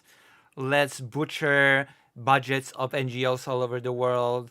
Let's butcher health, security, poverty, homelessness, famine-related initiatives, so that we may do something about that overpopulation problem in the world. Much Thank of it you. is really fraudulent. I need all the Sims that I can get.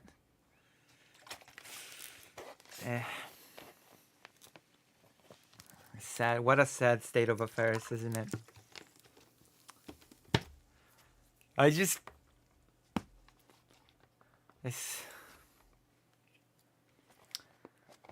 On the education department, why nominate Linda McMahon to be the education department secretary if you're going to get rid of the education department? Because I told Linda, Linda, you're gonna get rid of your own job. I saw that quote. Linda, I hope you're gonna do a good job of getting rid of your old job. Oh, and all of those poor people that cannot afford education and are depending on grants, well, too bad. Stay mad, because that's not going to be a thing anymore soon. I'm sorry I'm not a sugar daddy. I'm a Splenda daddy. I hope you do a great job and put yourself out of a job. I want her to put herself out of a job. Education department. So we're ranked number 40 out of 40 schools, right? We're ranked number 1 in cost per pupil. So we spend more per pupil than any other country in the world. And we're ranked at the bottom of the list. We're ranked very badly. And what I want to do is let... What does the Department of Education have to do with that? If they're not able to direct curriculums, if they're not able to direct schools, if they're not able to actually affect anything that is directly related to education itself, how exactly will getting rid of the Department of Education change any of that? If the way that the teaching itself is still firmly in the hands of the states. So nothing will change. Outside of people not getting grants, outside of certain schools not getting funding, nothing will change in that. Nothing will change, okay? American schools, American education, it still will be at the same level as it was. So what exactly are you doing here? Like, the Department of Education has no say about what is taught at schools. I'm getting tired of explaining that over and over and over and over and over again. It's in the hands of the states, of the individual states. They decide the curriculums in their states. That's not in the purview of the Department of Education. God.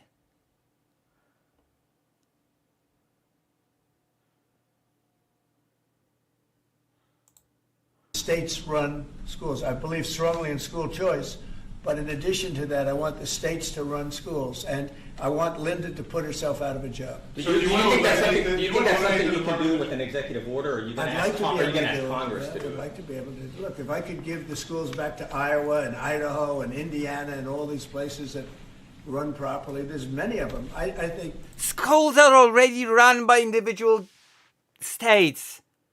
See, I told you, he does not know what the Department of Education does. He just doesn't know. And he just decided, oh, the name is the Department of Education. That must mean that the department runs all the schools at all the states.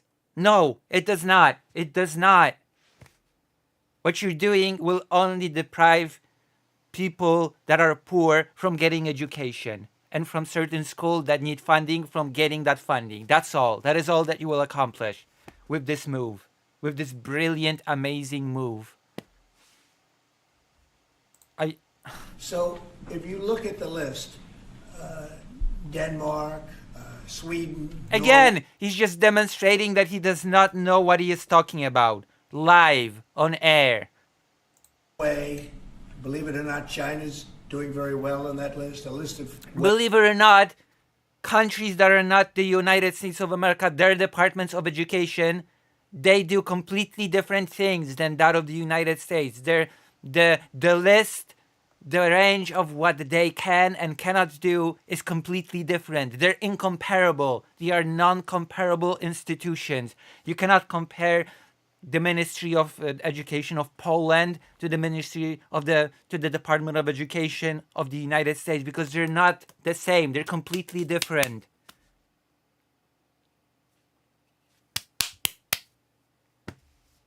Comparing them is stupid. Stupid. Well educated, where they run their school system well. You have a lot of countries, not surprising names. I think that if you moved our schools into some of these states that are really well-run states, they would be as good as Denmark and Norway. And no, they wouldn't. They are already run by those states, you idiot. They're already run by the states. Everything related to education is run by the individual states. That is how that works. And that's exactly why those magnificent states that you've listed are doing so poorly, to be blunt. The redder the state, I'm willing to bet, the worse the education is. In some of the other states. And then you'd have the laggards, and you know who they are. I don't have to go to it. But you'd have the laggards, the same laggards that are laggards with everything else, including crime. Like, it's ridiculous. It's ridiculous that I'm hearing the argument of education has to be moved to the states when it's already there. Because I guess Trump and all of his cronies do not understand what the institutions that they want to get rid of even do, and how they operate, how they function. But even them, you'll break it into systems. As an example, if you went to New York, you go to Westchester County, you go to Dutchess County, you go to Suffolk and Long Island and Nassau and Long Island. You have maybe 6 or 7 locations, and you have New York City, which would include the 5 boroughs. And I think even that would run much better than it does right now. Same thing with Los Angeles or California. You'd have Riverside. You'd break it up into 6 or 7, but most of them would be states, and you'd have one. Like in Iowa, you give it to the state of Iowa. You give it to the state of. You give what? What? What else do you want to give to the states that they don't already have control over? Indiana, you give it. These are really well-run states. They don't have debt. They don't have problems. They don't have any crimes, relatively speaking, to speak of. And you would have education that would be the equivalent of Norway and Denmark and various other places that are at the top of the list. So we're at the bottom of the list, and we're the most expensive. We're at the top of the list when it comes to cost per pupil. We spend more money per pupil than any. Also, the majority of the budget is also run by the states, as far as I understand it. Like, the Department of Education runs a supplementary budget, not a primary budget, as far as I understand how it operates. I might be wrong on this part, but I'm pretty sure some approximation of what I just said is correct. The other nation in the world, and yet we're rated number 40. The last ratings came out, you saw them. So they talk about 40 countries. We're rated number 40. And I say that if we did this, we would go 20, 30 notches up. We could do great. And we would have some. Depriving people of grants to be able to afford education and depriving schools of funding will make education in the United States better by some magic logic that I'm failing to see, I guess, because I'm too, I don't know, limited in my scope of understanding to be able to grasp it. Some of the best districts in the world. But are you looking to do that with an executive order, sir, or do you need to work? Is anybody going to point out that he does not fundamentally understand what the department does? Or maybe the people asking do not understand it either? Well, there are some people that say I could. I think I'd work with Congress. I think we'd have to work with the teachers union, because the teachers union is the only one that's opposed to it. Nobody else would want to hold it back. Look, no, Belarus is still, we're still gonna talk about it. We have to tell I still haven't talked about it. Teachers union. We're rated last in the world in education of the top 40. We're rated last. We were 38. Now we're 40. We went to 39. We went to 40. We're 37. But we're at 40 now. The thing just came Well, I out. guess all those great states that you said will do such a great job at education if it was in their hands are not so great because it's already in their hands and they're not doing a great job. So I guess whoopsie doodle, whoopsie doozy. I guess things are a little bit different than you thought, aren't they? That's under Biden. Remember that.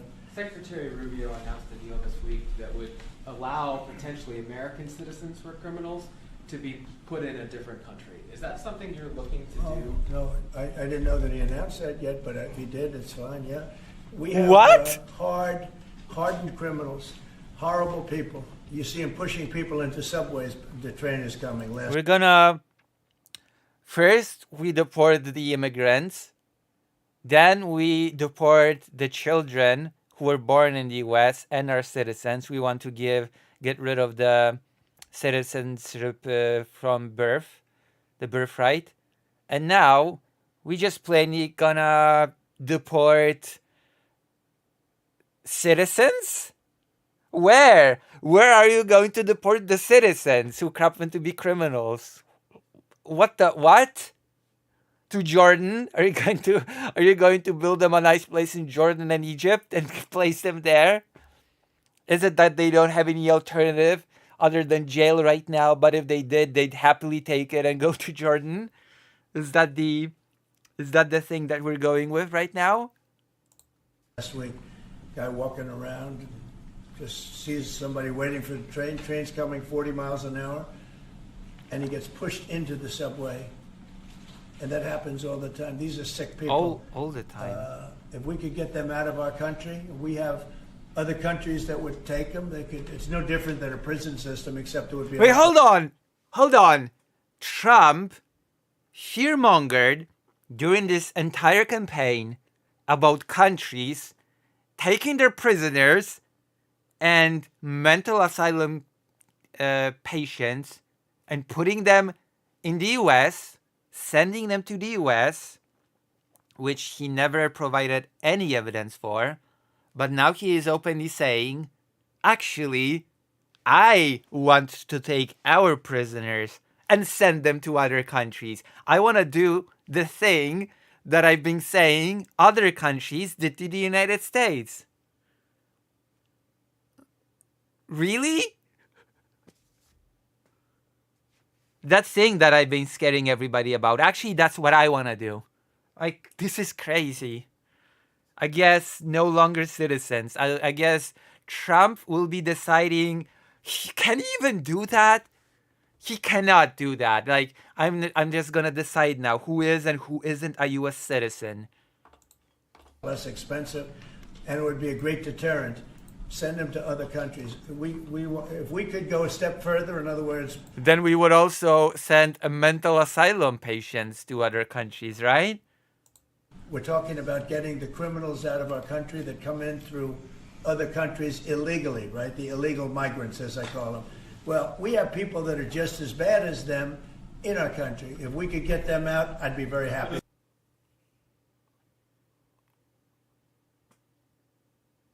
Oh my God. Oh. He's. So you would pay El Salvador to El Salvador house said that he wanted you to pay a fee for that. Would you pay that? Well, it's a very small fee compared to what we pay to private prisons. Private prisons are a mistake, but that's a topic for another day. Oh my God. Wow. Holy crap. And a very, very small fee. I don't know. We'll have to find that out legally.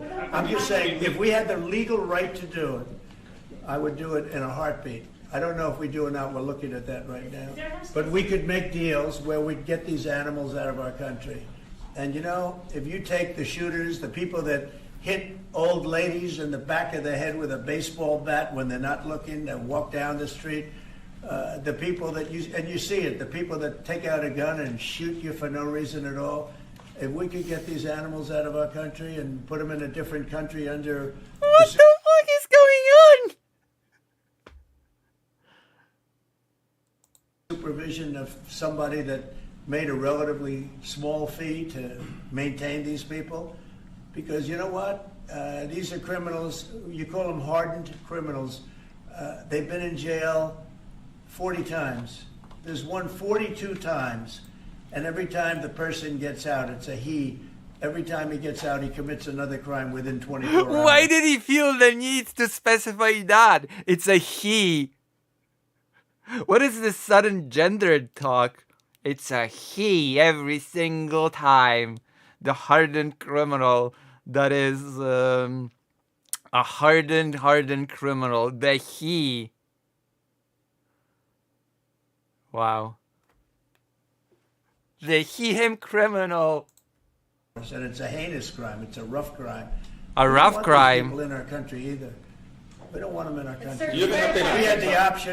If we had the option to get them out and let them be based in some other country at a fraction of the cost, and frankly, they could keep them because these people are never going to be any good. That person that has been arrested 42 times or 22 times or 17 times and is all... Well, I'm sorry to be that person. I'm sorry to be that person, but that person that's never going to be any good, according to you, still has been created by the material conditions, etc. of the United States, still is a citizen of the United States, still is the United States' responsibility at the end of the day. So I have no clue how you're planning to enact this bizarre plan to just strip people arbitrarily of their citizenship, but I don't know. Good luck. Good luck with that. In for manslaughter and everything else, and only gets out because of a very weak judicial system that only goes after people like Trump. They don't go after the criminals. What? Oh yeah, the judicial. I forgot that the judges only go after Trump. That is, by the way, a weird moment of him referring to himself in the third person. That is very bizarre, reminiscent of when I used to type about myself in the third person. They don't go after people like this, and they laugh at our law. If that took place, you would have a lot less crime automatically. Automatically, you would have. Why? Why would you have any less crime? How would that work? Sir, you're exploring whether to allow this. On Guantanamo Bay, is there enough space there to accommodate? There's a lot of space to accommodate a lot of people, yeah. So we're going to use it. Can you talk a little bit about it? It's already up. We have it for nothing, but we can do less expensive and even more secure. We've had other countries come to us saying we would love to do that. We would love to take your criminals and just like all the countries went to you and said we would like to take all the Palestinians from Gaza, right? Name that will be their jail. And I'm only talking for the most severe cases. Like, I watched that guy on tape pushing the man into the subway last week. That man that did that is a real bad guy. Many real bad guy. Thank you for that. Thank you for that colorful description. That man is a real bad guy. Arrests. And do you think you're going to convince him someday to be good and a wonderful citizen? I mean, he's still a problem of the United States and not some other country's problem, isn't he? For our country, it's never going to happen. I want to get those people out. I'd love to get them out along with the illegal migrants. The migrants are rough, but we have some bad ones too. I'd like to get them out. Oh boy. It would be all subject to the laws of our land, and we're looking at that to see if we can do it. Mr. President? I really don't think you should be able to do it, but... Offered to take American citizens. Say it? What other countries have offered to take these American citizens? Numerous. Many. And okay. Cool. What an answer. Can you name any countries? Which countries agreed? Numerous. Many. Marco brought it up today. I'm glad he did. Because a lot of people are thinking it. When I watch some of the crimes being committed in New York City and Chicago, look at Chicago, the volume of crime that they have and the viciousness of the crime. These people are horrible people. And if somebody thinks they're going to be wonderful citizens someday, they're wrong. It's not going to happen. It's not going to happen. They're bad. These are hard, tough criminals. In many cases, they're crazy. They're absolutely crazy. They're crazy. So shouldn't they be in mental hospitals if they're crazy? But they're very dangerous. If I could get them out of the country and be in some other country where they're glad to have them because they make a small fee compared to what we'd pay to a private prison or to... How does that solve anything? That does not solve anything.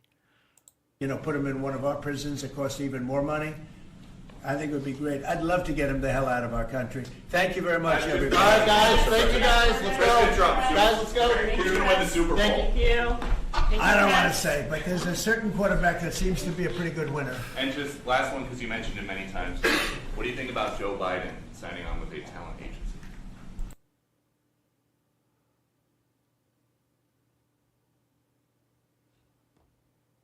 There you have it.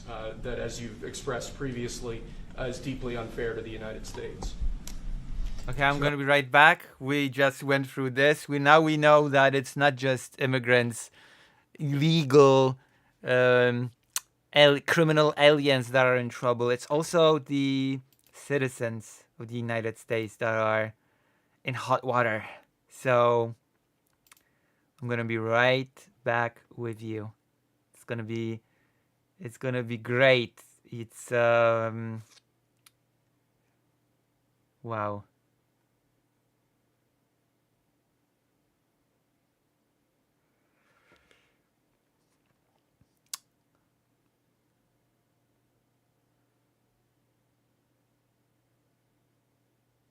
This is so cool.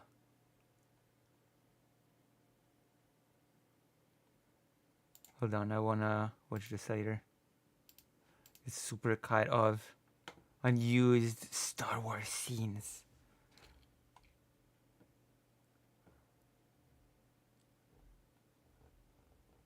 Alright, I'm gonna be right back. Don't go anywhere. Get some people in the seats to watch. And we're gonna be talking about Belarus. Belarus as a case study. And then we can decide. I'll be right back.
Oh, people left. Okay, cool. Cool. Nobody deserves this suffering. Trump's assistant looks like young Putin. Kind of. Wow. I asked you to get more people, and instead, people bailed from this.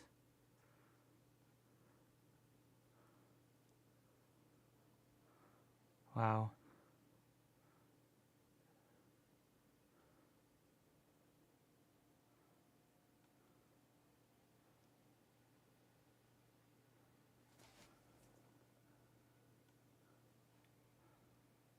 Meow. It's live.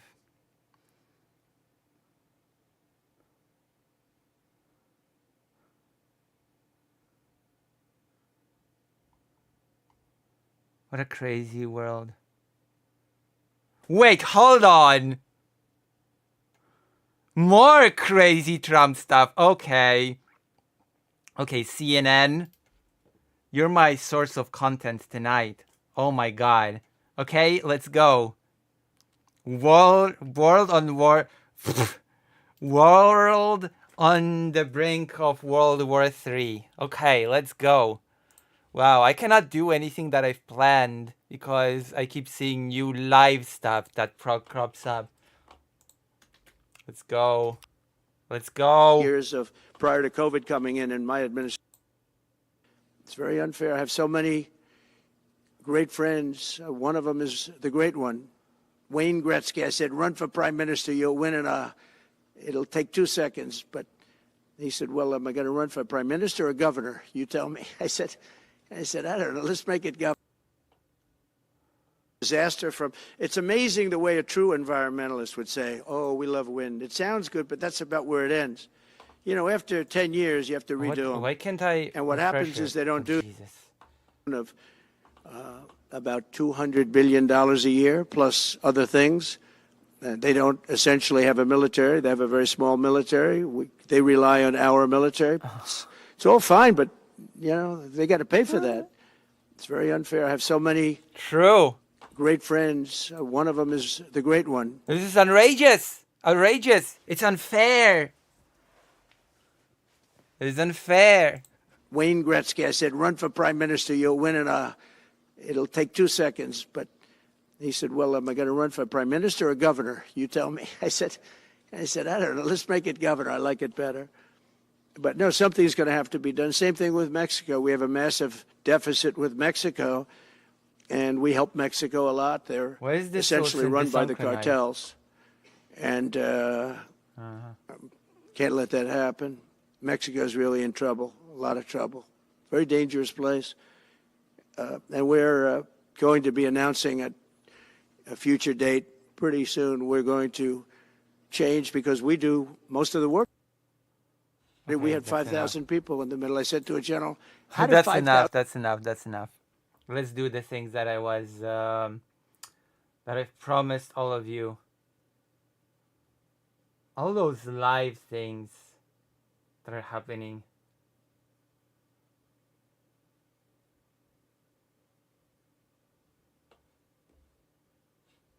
All right. You wanted it? So, to me personally, language is not just a tool of communication. Language is also a way in which you transfer culture. And also, you might not be aware. I don't know how many languages you speak, how many languages each of you speaks, but the way the sentences are structured, the way even the words are, the meaning of the words, which words mean what, they kind of also affect the way you think, the way you conceptualize the world around you, right? If it's to take medicine, to drink medicine, or any other, I'm just giving you an example. The way you phrase things, the way you conceptualize ideas, the way you talk about them are slightly different in different languages.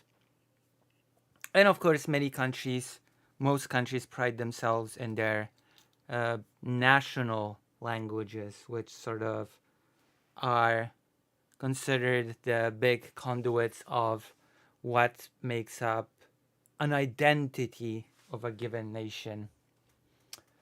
And right now, Belarus, in a bizarre move, moves to limit public signs in English to protect patriotism. To protect patriotism, which would, technically speaking, this should mean to protect the Belarusian language from being tainted by English. But actually not. Actually not. It's absolutely not to protect it from English. It is more so to protect Russian from English, if anything else, because Russia has been under immense increased Russification as of late. Belarus could restrict signs in English and other foreign languages as part of a move to protect the national cultural space and shape patriotic attitudes. By the way, a big move which created tension, I think, in the 2000s, the early 2000s, was a move to start closing down Polish schools in Belarus, which, of course, there was a substantial amount of Polish people in Belarus, and Polish language was a language, because of history, right? There was a bunch of Polish people, they spoke Polish, they wanted to learn Polish in Polish schools. Those schools were closed down, and that created tension between the countries, of course. So restricting other languages in public spaces to protect national cultural space and shape patriotic attitudes, which would be one thing if at least that language would be Belarusian, and if it would shape patriotic attitudes toward Belarus, I guess. But the problem is that the dominant language in Belarus right now is not Belarusian, it's Russian, as we're gonna actually learn from this article. In a policy document, the country's trade ministry has recommended limiting the public use of foreign words, including abbreviations, Euroradio reported, which, again, Russian is not considered a foreign language. In practice, it means replacing English with Russian, according to the Poland-based Belarusian news service Belsat. For the past 30 years, Belarus has had two official languages, Belarusian and Russian.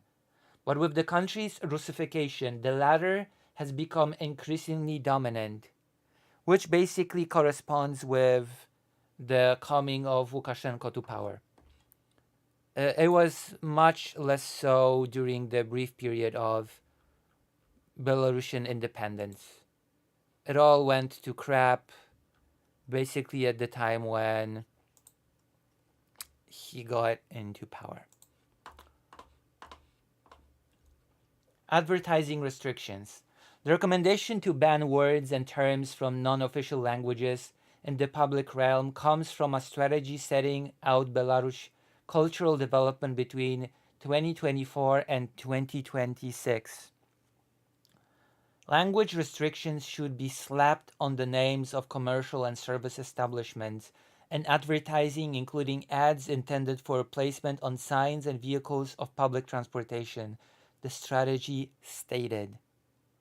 This measure, among others, is aimed at ensuring cultural security of the Republic of Belarus, which is slowly just becoming, how should I put it? There's this word that perfectly encapsulates what I want to say. A province of Russia. Protecting the national cultural space, preserving and strengthening the traditional values of the Belarusian people, whatever that means. And I'm not even being sarcastic here.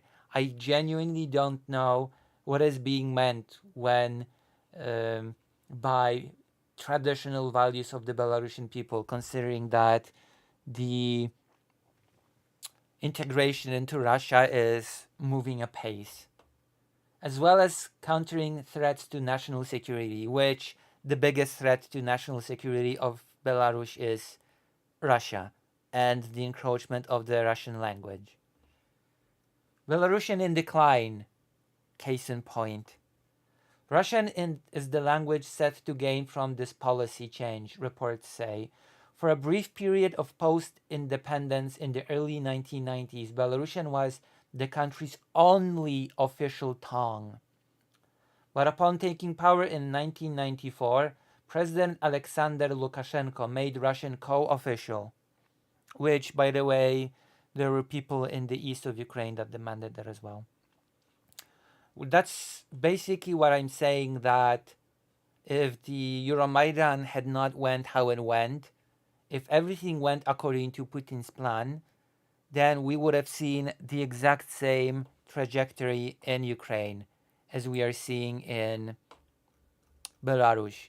If you will see, if you will observe any interviews with people that took part in Euromaidan, you will notice that a lot of them will say that they saw the writing on the wall, that they've seen that Ukraine is very, very close to becoming like Belarus. That was a very real fear, and we can observe the results that could have been Ukraine. And we can, I guess, analyze it. We can see just what sort of fate Ukraine avoided by going the path that it decided to go. Over his 3-decade-long rule, Belarusian has increasingly been sidelined, with the longtime ruler dismissing it as a poor language in which nothing significant can be effectively expressed. Imagine, okay, just to make it clear, a leader of Belarus said Belarusian is a poor language in which nothing significant can be effectively expressed. Imagine if the ruler of the United States said the English language is a poor language in which nothing significant can be effectively expressed. Or if Zelensky said that about Ukrainian, or any other ruler said that about their native language. It's just crazy to think about that you would say such a thing. While, at the same time, I would remind you, Belarusian, the language of Belarus, is a poor language in which nothing significant can be effectively expressed, while on the other hand, banning any foreign language in public spaces in order to, protect the national cultural space and shape patriotic attitudes. How can you claim to be shaping patriotic attitudes if you claim that your national language is a poor language and nothing of significance can be expressed in it? It's incredible to me. It is incredible to me that those two things can supposedly exist side by side and not contradict one another. In 1999, nearly 86% of the population said Belarusian was their native tongue, but that figure had fallen to 61% by 2019. Belsat reported, less than a third of Belarusians use the language daily. Reports suggest that the process of russification has intensified recently. A report from the Euronews site last September said that fewer than 1 in 10 school children in Belarus now receive their education in Belarusian. It is obvious that our children are being deliberately deprived of their native language, history, and Belarusian identity, one parent told the website. Russia has increased its influence over its western neighbor since mass anti-regime protests in Minsk and other cities in 2020, with one think tank branding it a quiet conquest, which that was exactly the plan in Ukraine. Yanukovych was supposed to be the tool of an identical quiet conquest in Ukraine. And the moment in history was right, and Ukrainian people were able to stand up and not allow that to happen. But Belarus so far remains a grim reminder of what happens when Russia actually gets its way and is allowed to conquer, assimilate. It's still in the middle of the assimilation, but basically push out a language of a country under the guise of protecting its national identity and cultural shape. So, I don't know. Poland has been subjected to this sort of thing in the past as well, by the way. So, but that's neither here nor there. There you have it. There's the Belarusian news. That is the news that I sort of wanted to talk to you about when it comes to Belarus. I hope you like. Okay.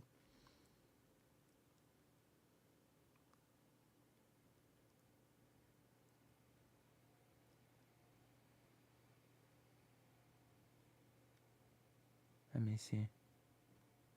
Oh wow. This actually took me longer than I thought. Like 11 minutes. There we have it. There we have it, my dears. My dears and dearies. Please know more. There's a bit more. You say no more, but I say let's get it on. Right? You say no more, I say there's a lot more where that came from.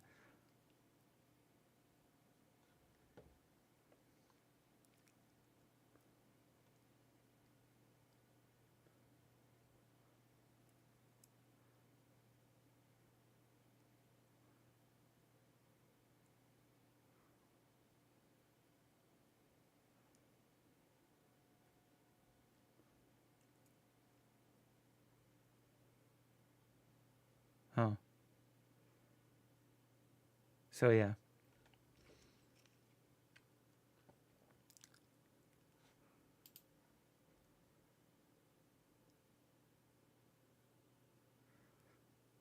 Nasif 837. I can speak Polish. Time to stay in America. Wait, what do you mean? I'm not speaking Polish. Okay, what is that? What is that comment in? What do you mean? I have no clue what this comment is in relation to. You should go to the page.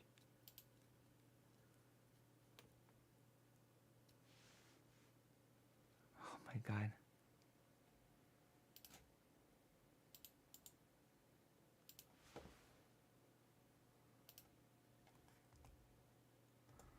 Do this. We have a few more news to cover. Apparently, there's been a gay scandal in the delivery game. Okay, the biggest scandal in the delivery. I don't even know if the game is still about delivering a sword.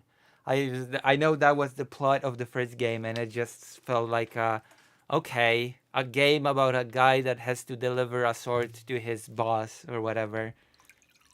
Sounds very thrilling. But now, in the second game, in addition to delivering a sword, I guess, because I assume it's deliverance, right? Still deliver the sword. In addition to that, now you can have a gay lover, so that is unforgivable, I guess. The gay lovers of... Yeah, I have to Google it. I have to Google. I'm actually morbidly curious. Is Kingdom Come Deliverance 2 still about delivering sword? Because nobody in this chat will tell me. Nobody in this chat will tell me the answer to that, so I have to look it up myself. Fine, I'll do it myself. Why Kingdom Come Deliverance 2?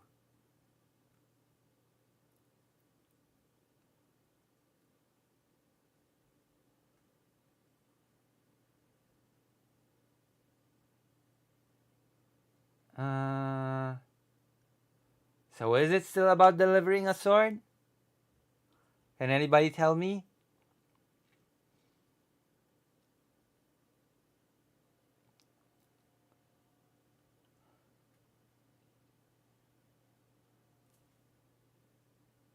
I've never heard of this game. You've never heard of Kingdom Come Deliverance?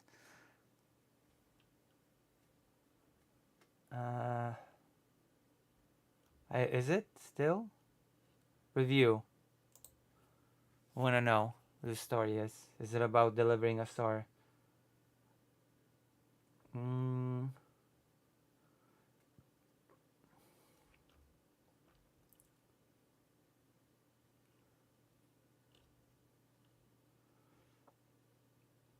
Kingdom Come Deliverance 2 is a direct continuation of the story from the first game. So you've already delivered the sword, because that was the whole point of the first game. You were supposed to deliver a sword. I play mobile games that want microtransactions to win. Oh, okay. Listen, think of this stream as a microtransaction game. If you donate to me, you win. Okay? If you subscribed and donate to me, you win. The microtransaction game. But if you donate a lot, you can turn the microtransaction into a macro transaction.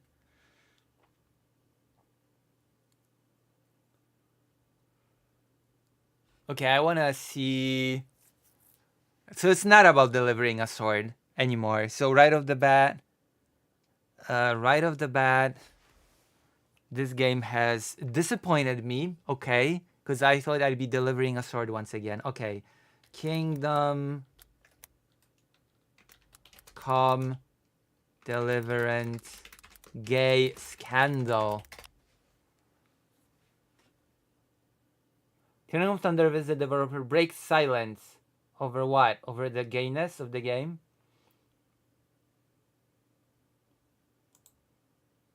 All right, ladies and gentlemen, it is... Gay Henry. Gay Henry. Who is this content creator? Hypnotic.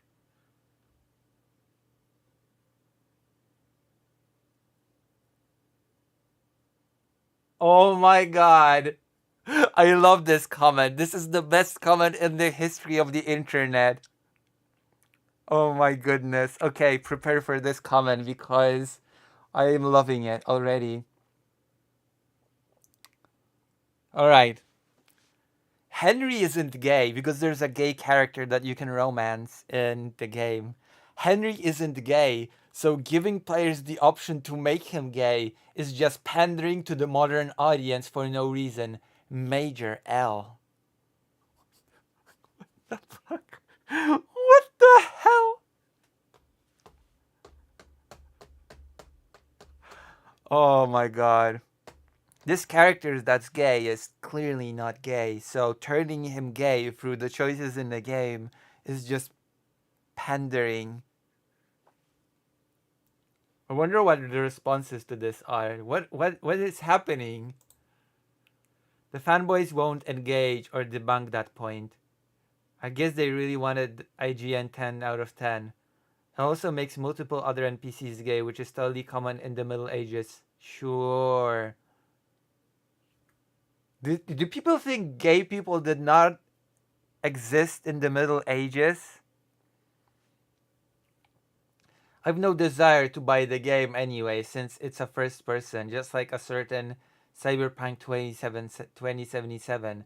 I find melee combat in first person shaky, camera headache inducing. I simply despise shaky. I mean, fair enough. Henry should have been straight canon wise. Make Henry straight again, I guess.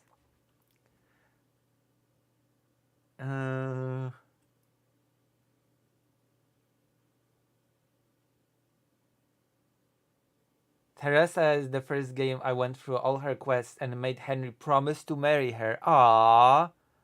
It is optional, so if Henry be gay, it is only your decision. If you dislike it, just don't do that. It's simple. No! No! It's optional. proceeds making unskippable gay scene. That's the reason right there. None of these journals are attacking him now. Very interesting. Henry was gay when I played Kingdom of Deliverance 1.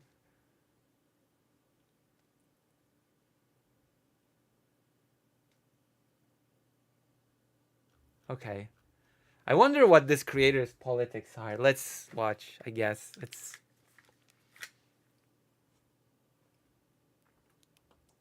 Oh my god. Who is this hypnotic guy? It's time to talk about Daniel Vavra again. Now, Daniel Vavra is one of the leads or the main guy over at Kingdom Come Deliverance 2 from Warhost Studios. Now, when we talk about this particular studio, obviously you guys know there is a lot of drama that's currently surrounding this studio. I wonder. Because of the supposed inclusion of a gay romantic scene in the game. Now, a lot of the meltdown has been early triggered. There's no doubt about it. A lot of the meltdowns that are happening right now, quite frankly, I also can't blame people because, let's be honest, pattern recognition is a thing. And the moment you start seeing signs of certain things happening, you can't help but wonder what's going to happen, right, with the video game. Yeah, now, also pattern game recognition can be thing that is just false. You can see pattern where they're not there. Okay? Pattern recognition is not flawless. The worst thing that happened by far for this game is not necessarily what the developers said before, which was very vague up until right now, but was quite frankly the way that the community manager handled the Steam forums and how they're eventually said, no, they're banning everybody basically for anything even close to hate speech. It's really terrible. Oh no, hate speech banned. How horrible. Banning hate speech? The devils. I've never seen this content creator before, by the way. I have no clue who this is.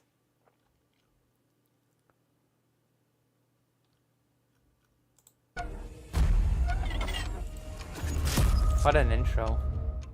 So now that brings us to here, where we have Daniel Vavra over on his Facebook page giving an official response over what's happening. And he's still... This is such a really weird and sad time when you have to give an official statement on, yes, there's a gay romance option in my game. Still is vague. It's so terrible. I'm telling you, I hate the fact that he is unbelievably vague. He's talking like a politician, and it really is only making things worse. I feel like this is something that should have been answered so easily, but the fact that he cannot answer it very easily... Well, it should be like, I have a gay romance in my game. What of it? You have a problem with that? It tells me that we probably are going to have some sort of an issue here, but again, I hope I am wrong. But let's get to his actual response. But before we do, if you are new here, just consider hitting that subscribe button. I would greatly appreciate it, and like the video to push us out into that YouTube algorithm. Now, the headline reads, so after leftists cursing me at Nazis for 10 years, now Nazis cursing me at Jews because Saudi Arabia might want to ban KCD because of the homosexual scene. So apparently... Oh my God. Apparently, he is confirming here that there is indeed a homosexual scene. Yeah, there's a whole playthrough that says how to romance the character. What that refers to, I have no idea because he's extremely vague. He's not telling us what a horrible gay scene that scene actually is, whether or not it involves the main character who was canonically straight, right? You know what I mean? It's like people are more so mad, and I get it. People are more so mad about the thought of Henry being potentially gay, even if it's optional. They're more mad about him being gay because he's been confirmed to not be gay in the first game, and now they're going to make the option of him to potentially be gay in this game. People are stupid. I will say that much. People are so stupid. Very upset about that. I don't think it has to do with gay characters in general in the story, because that has existed already in Kingdom. At least this guy just has production value, not just mouth breathing into a microphone for 10 minutes. Okay, I feel called out now. Thank you. Who said that? Who said that? Dr. Johns. Thank you. Okay, I just breathe into the mic for 10 minutes. Thank you. Come Deliverance 1. If you played the game, you would understand that. And I think a lot of people do understand that. But yeah, this is not Kingdom Come Deliverance 1. This is Kingdom Come Deliverance 2. Comes to Henry, I think Henry is the ultimate issue. Now, people have this misconception or this idea about Daniel Vavra. And I yeah, think why give people more freedom with your character and choose what path they partake in, and why shape your character when you can just, not? Why give more choices in games when you can give less? It's the perfect way to create gameplay, I say. I think he's super based. And this is so bizarre that gamers are mad that games give you more options rather than less, more choices rather than less. Whatnot. And quite frankly, we're hardcore gamers, so we want our games to be limited more. Because there's pictures like this of him around, which is essentially him wearing a hashtag based t-shirt, which says white privilege, able-bodied, cisgender, basement dwelling, man, baby, virgin scum. I can't see that last word. MRA, neckbeard, shitlord. So basically, he put all the words that the lefties were basically calling him for whatever the reason may be. The lefties. Wokies basically attacked him and called him words and whatnot. And he put it on a t-shirt. So clearly, he's not exactly a super lefty. But I also don't think he's a super righty either. Oh, yeah. Which is okay, But now, let's read his response and understand what's going on. What's going on is that there's an optional thing that people can do in a game, and people are really, really angry about it, and it baffles the mind that such a thing could be. Game is exactly what I want it to be, he says. No one has tried to influence me as an artist in any way, and anyone who knows me knows I wouldn't let them anyway. Every character in the game has a very clear reason to be where they are, which you'll understand when you play the game. Our goal was and still is to show life in medieval Bohemia as it easily could have happened and to tell an interesting story. At this same time, it is a role-playing game, so it is purely up to the player what decisions... Thank you! In an RPG, you play a role. And the whole idea behind a role-playing game in which you role-play a character is that you can make a series of choices which will influence what happened to you, which happen to influence what happens to your surrounding, giving you as much freedom as possible. That is this pure concept of an RPG that was introduced first in tabletop RPGs, that you enter a world that is sort of created to you through storytelling, and you inhabit that world, and you make conscious choices that will allow you to basically live as that character in that world. And if in that world you want to be gay, why would you not have the option to do that? Why would that be such a horrible thing? They make, and for all the decisions they make, they are responsible for the consequences that correspond to the morals and social norms of the time. I don't want to spoil the plot, the important events, and the roles of some of the characters for anyone, so you'll have to see for yourself by playing the game, and then I strongly believe you'll agree with me. I mean, that whole this little argument should be enough. That the conversation should stop here. Oh, a role-playing game that allow you to. This is what game Kingdom Come Deliverance do. It allows you to be gay. The end. As one of the options. Gay people didn't exist in history. It's unrealistic. True, Moho. I never thought of that argument. I never considered that gays were invented in the 80s. Henry is pre-made, though. It doesn't matter. What doesn't matter is Henry is pre-made. Even the second game, they decided, you know what? Playing Henry or whatever, you can have more freedom in playing him as you want. It doesn't matter. It doesn't matter if he's pre-made. It's still a role-playing game. Like this argument of, but he's pre-made, it's just whatever. Okay? If he's pre-made, you can just choose to play him as he was portrayed in the first game. That option is still there. But you can choose to take him in a different direction. And that should be okay, because it's an option to choose. He wasn't straight in the first game, and then canonically turned gay, and being gay is the only thing that you can do in the game. Okay? It was given as a choice that you can pursue in the game, which is totally different.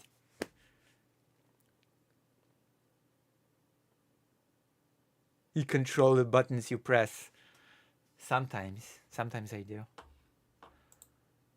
What I'm getting from this, okay, and I'm trying to really understand what he's. I doubt you're really trying to understand, because what he said is so straightforward, so simple, so simplistic, even that even a toddler should get it. Maybe Trump was right.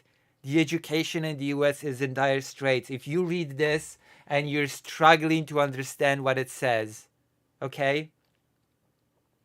Okay, thank you, Greater Range. I'll see you. Is this game even out yet? It is out. There are people streaming it. So if you read this sentence and it was like, I'm really trying to understand what is being said here, then there's a problem of basic reading comprehension, okay? It clearly says it's a role-playing game. In a role-playing game, as a player, you should have as many options as possible to choose what you want to do with your character. And we're giving you those options. You deal with the consequences of your options and of your choices in this setting that we've created.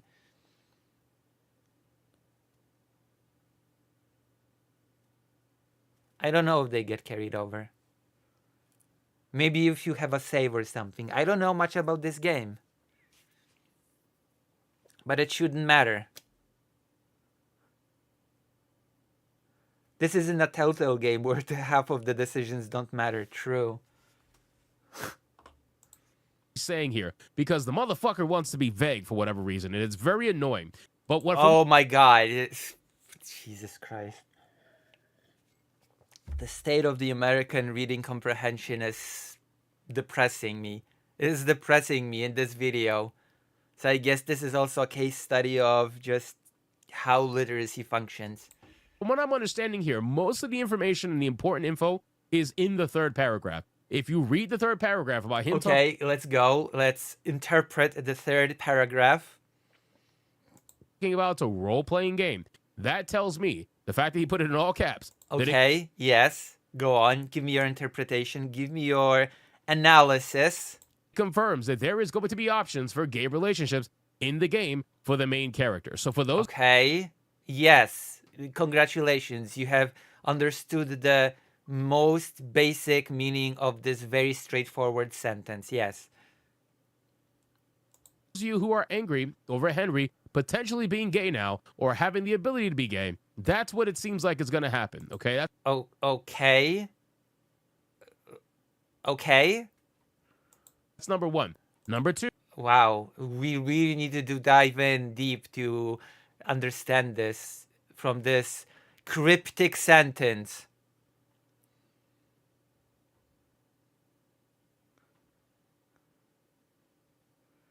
Why read books when I can watch TikTok shorts? This is a guy who doesn't even read the question on RPG. He probably just clicks and goes to the map waypoint.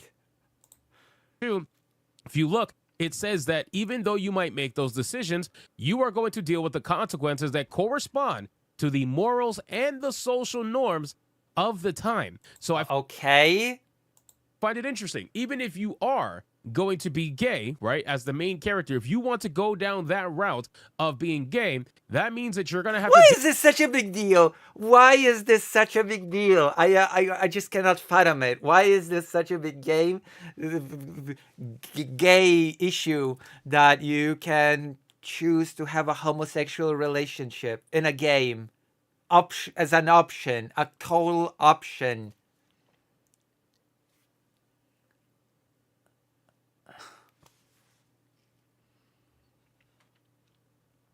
Having choices in an RPG game is just wrong. It's just morally unforgivable.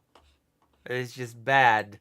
Deal with the social norms and the moral police, essentially, at the time of medieval Bohemia, which probably is not going to be in your favor if you walk around as super ultra gay. You know what I'm saying? So I actually find that to be interesting that they're at least doing that or potentially doing that, because again, we don't know. He's being extremely vague and I can't stand that.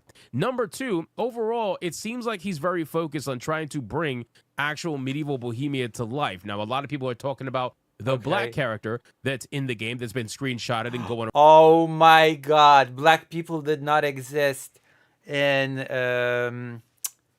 black people did not exist in medieval Europe. Let's fact check that in real time, okay?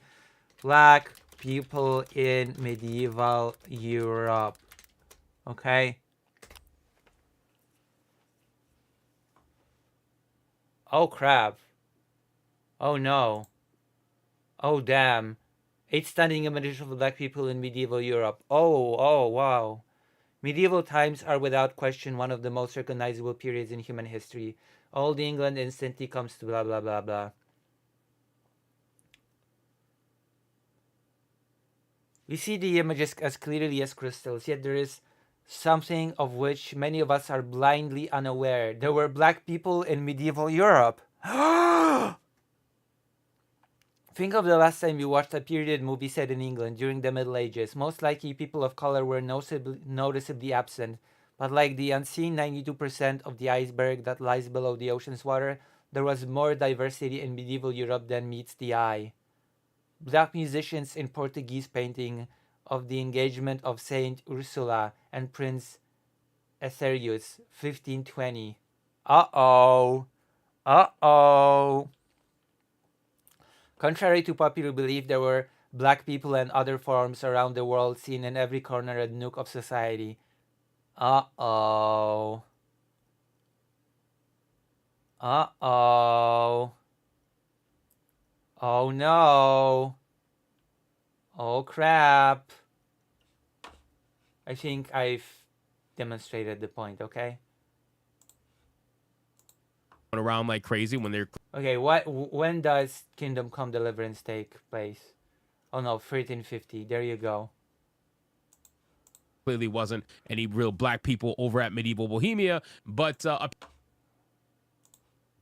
Okay, let's see.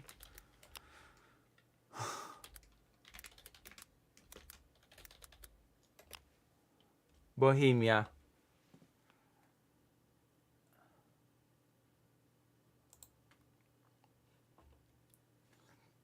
Czech Republic. Let's see if there were any black people in Bohemia. Okay.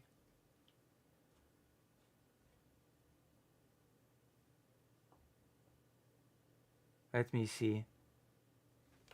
As we've already seen that there were some black people in Europe overall in the medieval ages.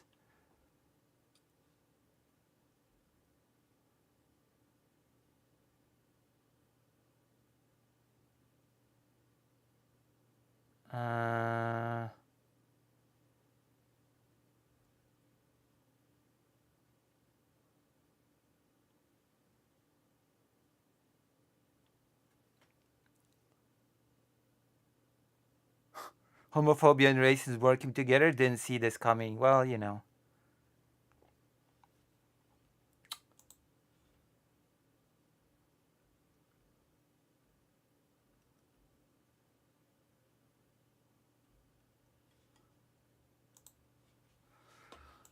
Apparently he has an answer for that too, or that we're going to cover in another video. Actually, I don't even think it's him. I think there are people spreading rumors about interviewing other people tied to the team that have explained the black character in the game. But I'm going to do a separate video on that because that'll take too long for this video. But apparently... This video is just 9 minutes. It's not that long. He seems very dedicated to making medieval Bohemia a thing properly, like they did in Kingdom Come Deliverance 1. So, again, I understand, but I wish you would just stop being vague because, like I said before, you're making things worse. What things? For whom? For the homophobes? Oh, cry me a river, okay? Cry me a river for making things worse for the homophobes that hate the idea of being even able to choose a character to have a gay relationship, okay? Cry me a river. By doing so. Now, in terms of the beginning, when he said no one would influence me as an artist, it brings me back to this picture, which tells me that he is, in fact, at least somewhat understanding that he's not going to let people dictate what he should do with his video game. And I've always said, people have a right to do whatever they want with their video game. They have every right, right?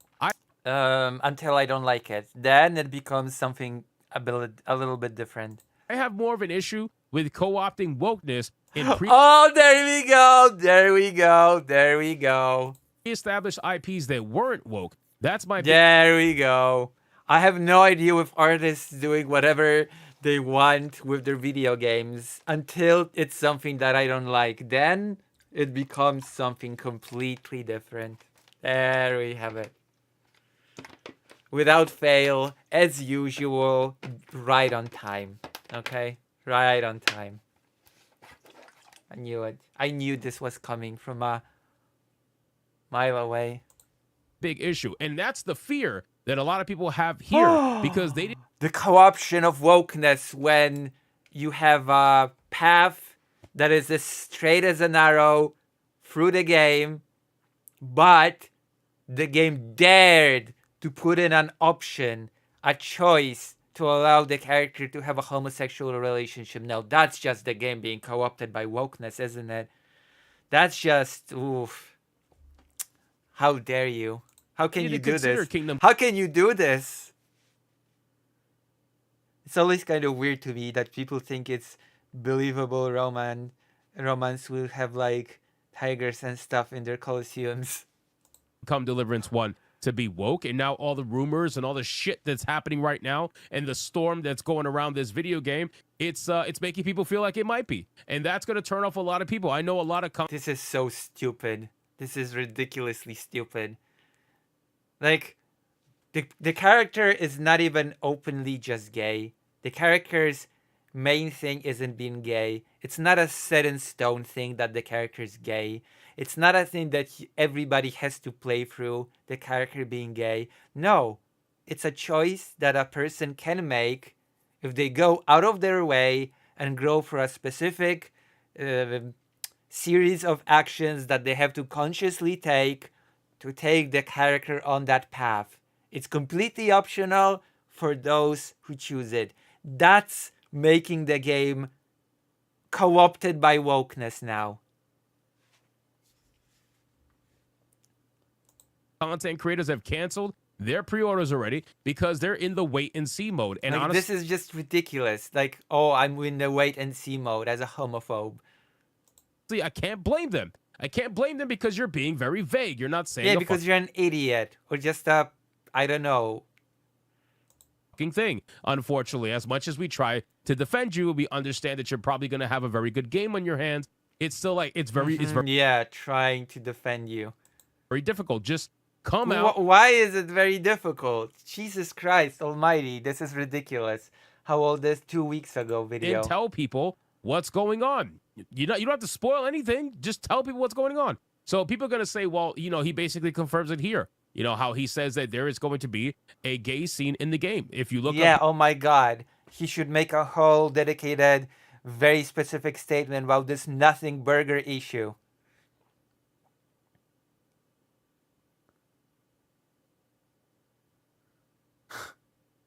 Here because of the homosexual scene. He says right here in the headline. So it pretty much tells you everything you need to know. So ultimately, ladies and gentlemen, at this point in time, I'm also in the wait and see mode now. I think at this point, the fact that he's being extremely vague, the fact that I think people are over relying on his past, right, with this picture and everything, I really am in the wait and see mode. I am going to obviously play the so pathetic. This is so sad and pathetic that I don't even know how to comment on it. Game. I'm going to play the game because I have to. I'm a game reviewer. I want to showcase the game to people on my secondary channel, Hypnotic Live. They're oh my God, looking to me. They're asking me to showcase the game so they can decide whether or not they want to play it. But as of right now, is there going to be any gayness in it? Is there going to be any gayness in it? Should I buy it? Should I skip it? If there's any gayness, if there's even any optional trace of gayness in it?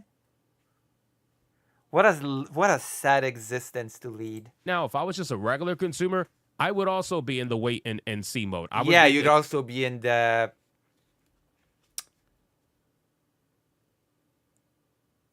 I don't want to... The point where I would be waiting to watch whoever my favorite YouTuber is or a reviewer that I trust, whoever that might be. I would be doing that because at this point...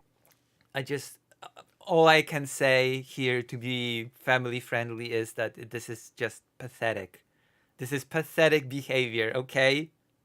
Point now. Sad behavior.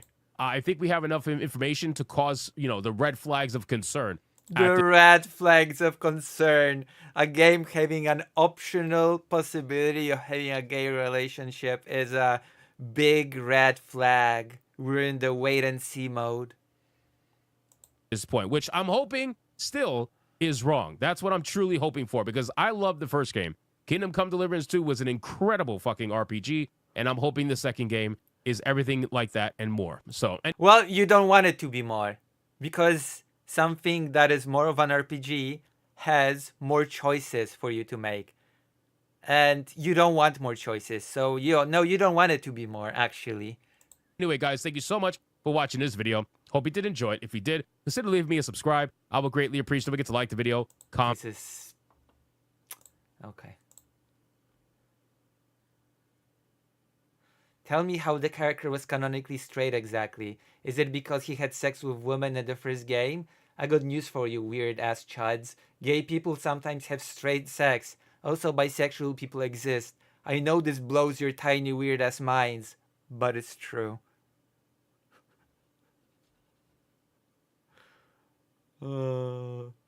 Culture warriors can go 10 seconds without being outraged about some silly-ass crap, LMAO. What, go woke, go broke?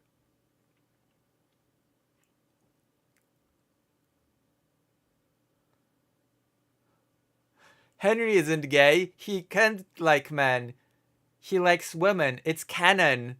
The bi erasure is real, yo. Also, name me a role-playing game that forces you to be gay. Please, I'd love to know. Because in my experience, games either force you to be straight or they give you the option of a same-sex romance. If you want your Henry to be straight, he can be. Nobody's forcing you to fuck a gay. The fact you don't even want the option to exist is telling. It is! I'm sorry, it is! The fact that people are so enraged by the fact that it's even an option. I'm in the wait and see mode now. I'm gonna see. If I were a regular consumer, I would not buy this game now. Because I'm such a big fan of the first one, which was excellent and gay-free. Well, come on. Oh my goodness. Oh my goodness.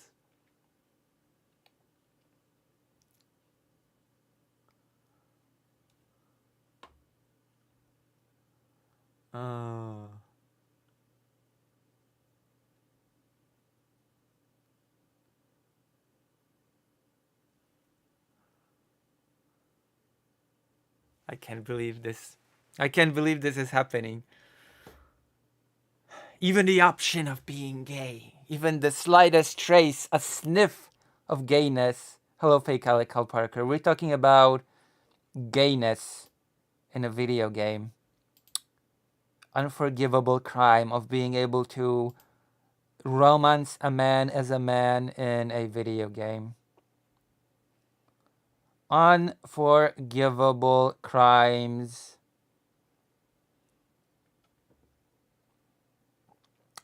It is unforgivable. It is just unacceptable. Hold on. God. Let's see if we can find anything else on this, because Kingdom Come Deliverance 2 banned in Saudi Arabia because, of course,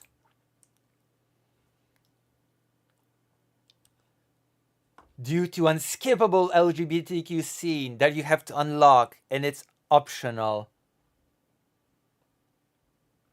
What is the scene? Do you want me to...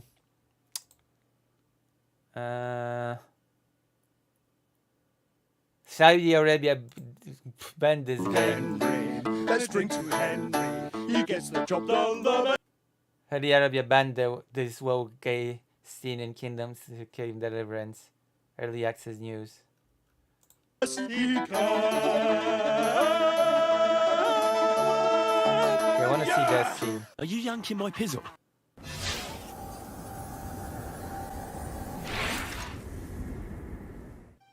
Welcome back to the channel. Today we're looking at Kingdom Come Deliverance 2.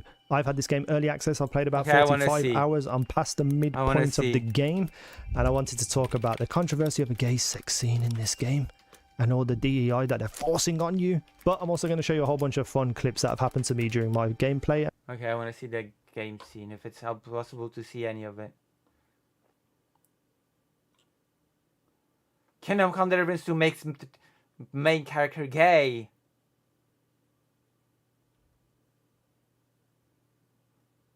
How to romance hands in Kingdom Come Deliverance 2. The medieval world of 1403 Bohemia can be a lonely and dangerous place, while Henry often gets himself involved in all sorts of lovable mischief, especially with those bath maidens. You'd better warn me next time. I'm not much of a swimmer. There is one potential romance option in this action RPG Oh that my, stands oh out no! above the rest. I already feel the gaze.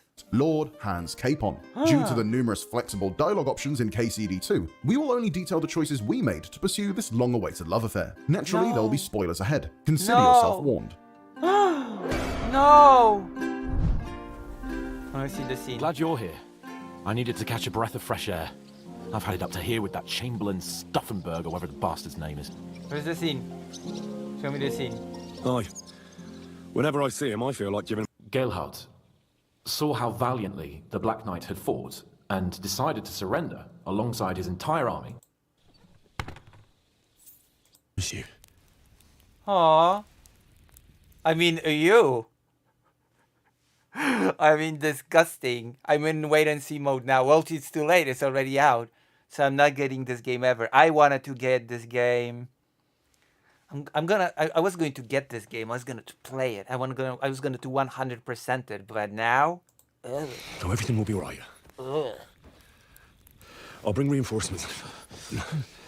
Oh no! Kissing? Ooh.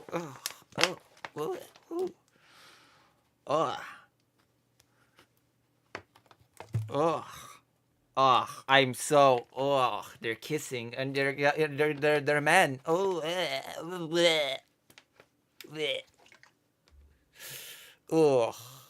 Wokeness.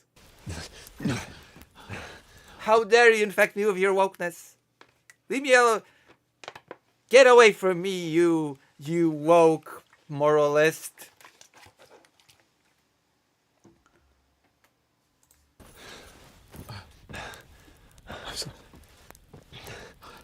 I'm sorry.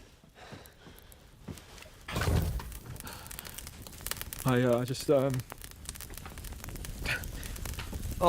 The wokeness disgusts me. I hope it disgusts my entire audience. 6 people. Thank God there's not more people, because that was shocking and appalling. How dare they slander their culture like that? True.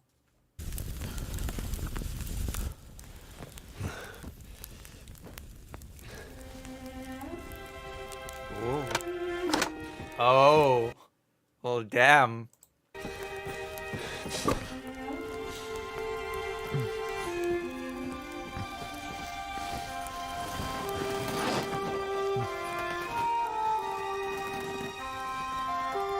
Should I be showing this on YouTube? Is this allowed on YouTube?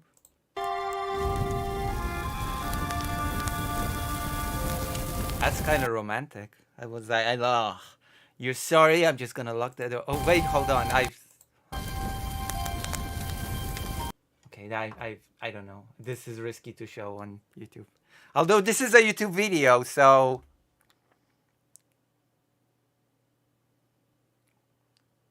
I don't know. How's it going? We didn't have a chance to talk at Sukhbal. You had other concerns. I understand. Thank you for the encouragement before my journey. And don't worry about the wedding. It had to happen one day. That can't be helped. There are worse things, though. I'm really sorry about what happened to Sam, Henry. I have to admit, I wasn't that keen on him at first. Maybe I was a bit jealous, but after all jealous. Jealousy. We went through together. What horrible thing. No wonder people were in the wait and see really mode. Terrible. I don't want this to sound bad, but... Which one is the protagonist of the game again? That is a question that should earn me a cancellation, but which one's the protagonist again? Which one is it? I have no clue. I'm glad nothing happened to you. Is it this guy or is it this guy? Oh, that's this guy. This guy's the protagonist. Okay. Cool. Obviously, gay people don't exist here. So if you found another way to reach Capon's heart, let us know in the comments below, or make sure to check out our full review of KCD2. Oh, they're that breath way. of fresh air. Let's see if there are comments.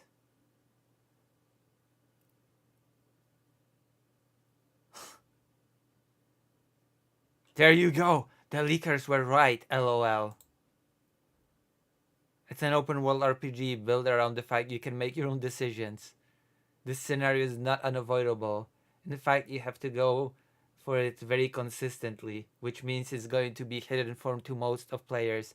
It's basically an Easter egg. So what's all the fuss about?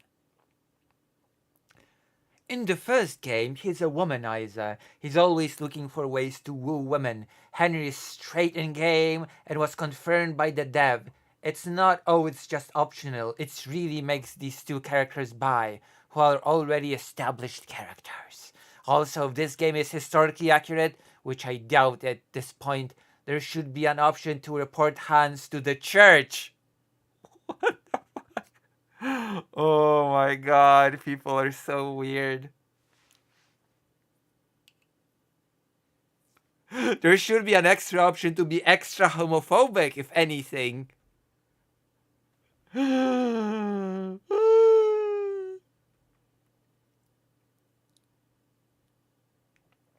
It's okay, fake file Carker. Oh, I love the comments. The comments never fail to entertain me. Interesting. I read Hans as being obviously and obliviously bisexual in the first game, similar to myself. My Henry also only romanced Theresa because she saved him and always crushed on Hans. The second game made both canon, so I'm enjoying it. Similar to myself. Yeah, that says all I need to know. What does it say? What does it say? Oh my god, the commentator, wow.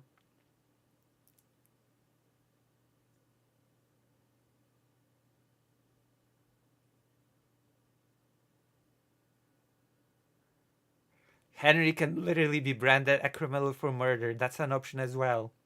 It is an RPG. Respect the player's choice. There's no right way to play Henry. I made my Henry quite bookish and an awkward womanizer. Jesus. Oh my god. What a world we live in. What a wonderful, wonderful world. Well, that's the tea. That's the tea.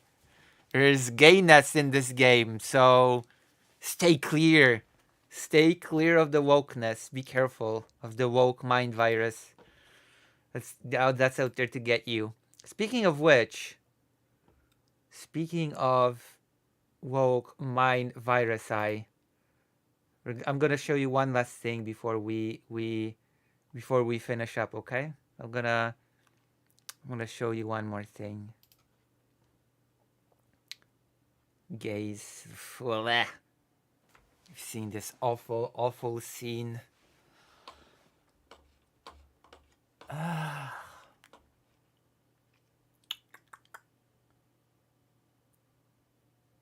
is this? I'm a trans streamer, so I have to talk about trans issues as well. The transgender care fight targets more adults as Georgia and other states weigh laws, because everybody always says adults can do whatever they want, adults can be trans, adults can be whatever, and it's all cool because it's always been great, and it's like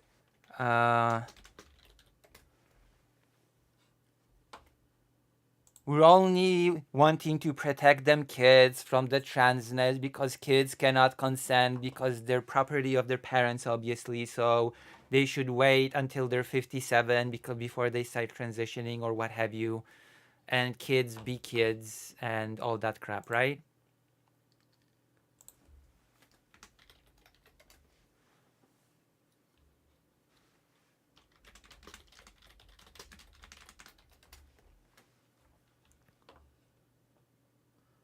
And now it turns out all of that was BS.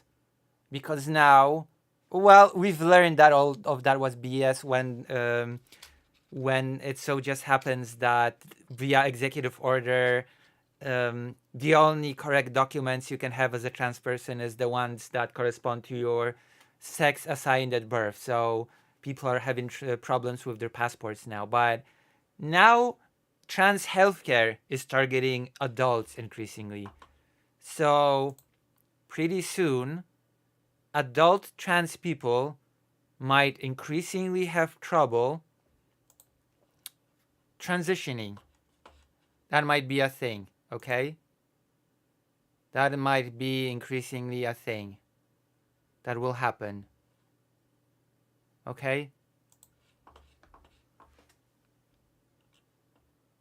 Conservatives' nationwide offensive against transgender care, earlier focused on young people, is increasingly trying to cut off access for transgender adults. With 2025 state legislative sessions still young, bills have been introduced to cut off public funding for gender-affirming care for adults in at least 10 states. Georgia became the first state to move forward this year with a panel voting 6-3 Tuesday to advance a bill to full Senate despite pleas from public employees who would lose insurance benefits. It is a slap in the face to reward that service by stripping us of the health care access that we desperately need, said Carrie Scott, a lawyer for the state and transgender woman. The panel voted hours after a Georgia county asked an appeals court to overturn an order to pay for gender-affirming care for sheriff's deputy. Other states have already tried to restrict care for transgender adults. Wisconsin Governor Tony Evers, a Democrat, vetoed a bill last year that would have banned medical spending on some gender-affirming care. Former Ohio Governor Mike DeWine, a Republican, tried to impose restrictions on adult care before his executive order was rolled back. And that 2023 Florida law requires physicians to oversee health care related to transitioning, mandating in-person appointments. As we can see, all of that talk about all of it being about children was a bunch of nonsense. All of it was a bunch of lies. It was never just about kids. It was always about removing the T from the LGBT. It was always about persecuting and going after trans people and not allowing them to be, well, trans at all to begin with. You're born male, you're male. You're born female, you're female, as per the executive order already signed by Trump. This is the reality that we'll have to learn to face and we'll have to reckon with. And we will probably talk about this more in the future. We'll be talking about what recourse people can have in this unfortunate situation. But for now, I'll be finishing the stream and I'll be rating somebody.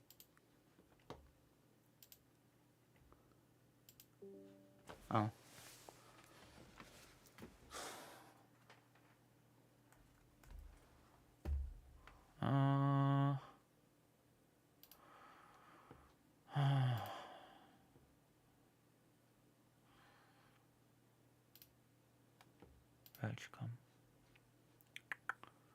All right, I'll see you tomorrow or something, okay? Bye-bye. I'll see you.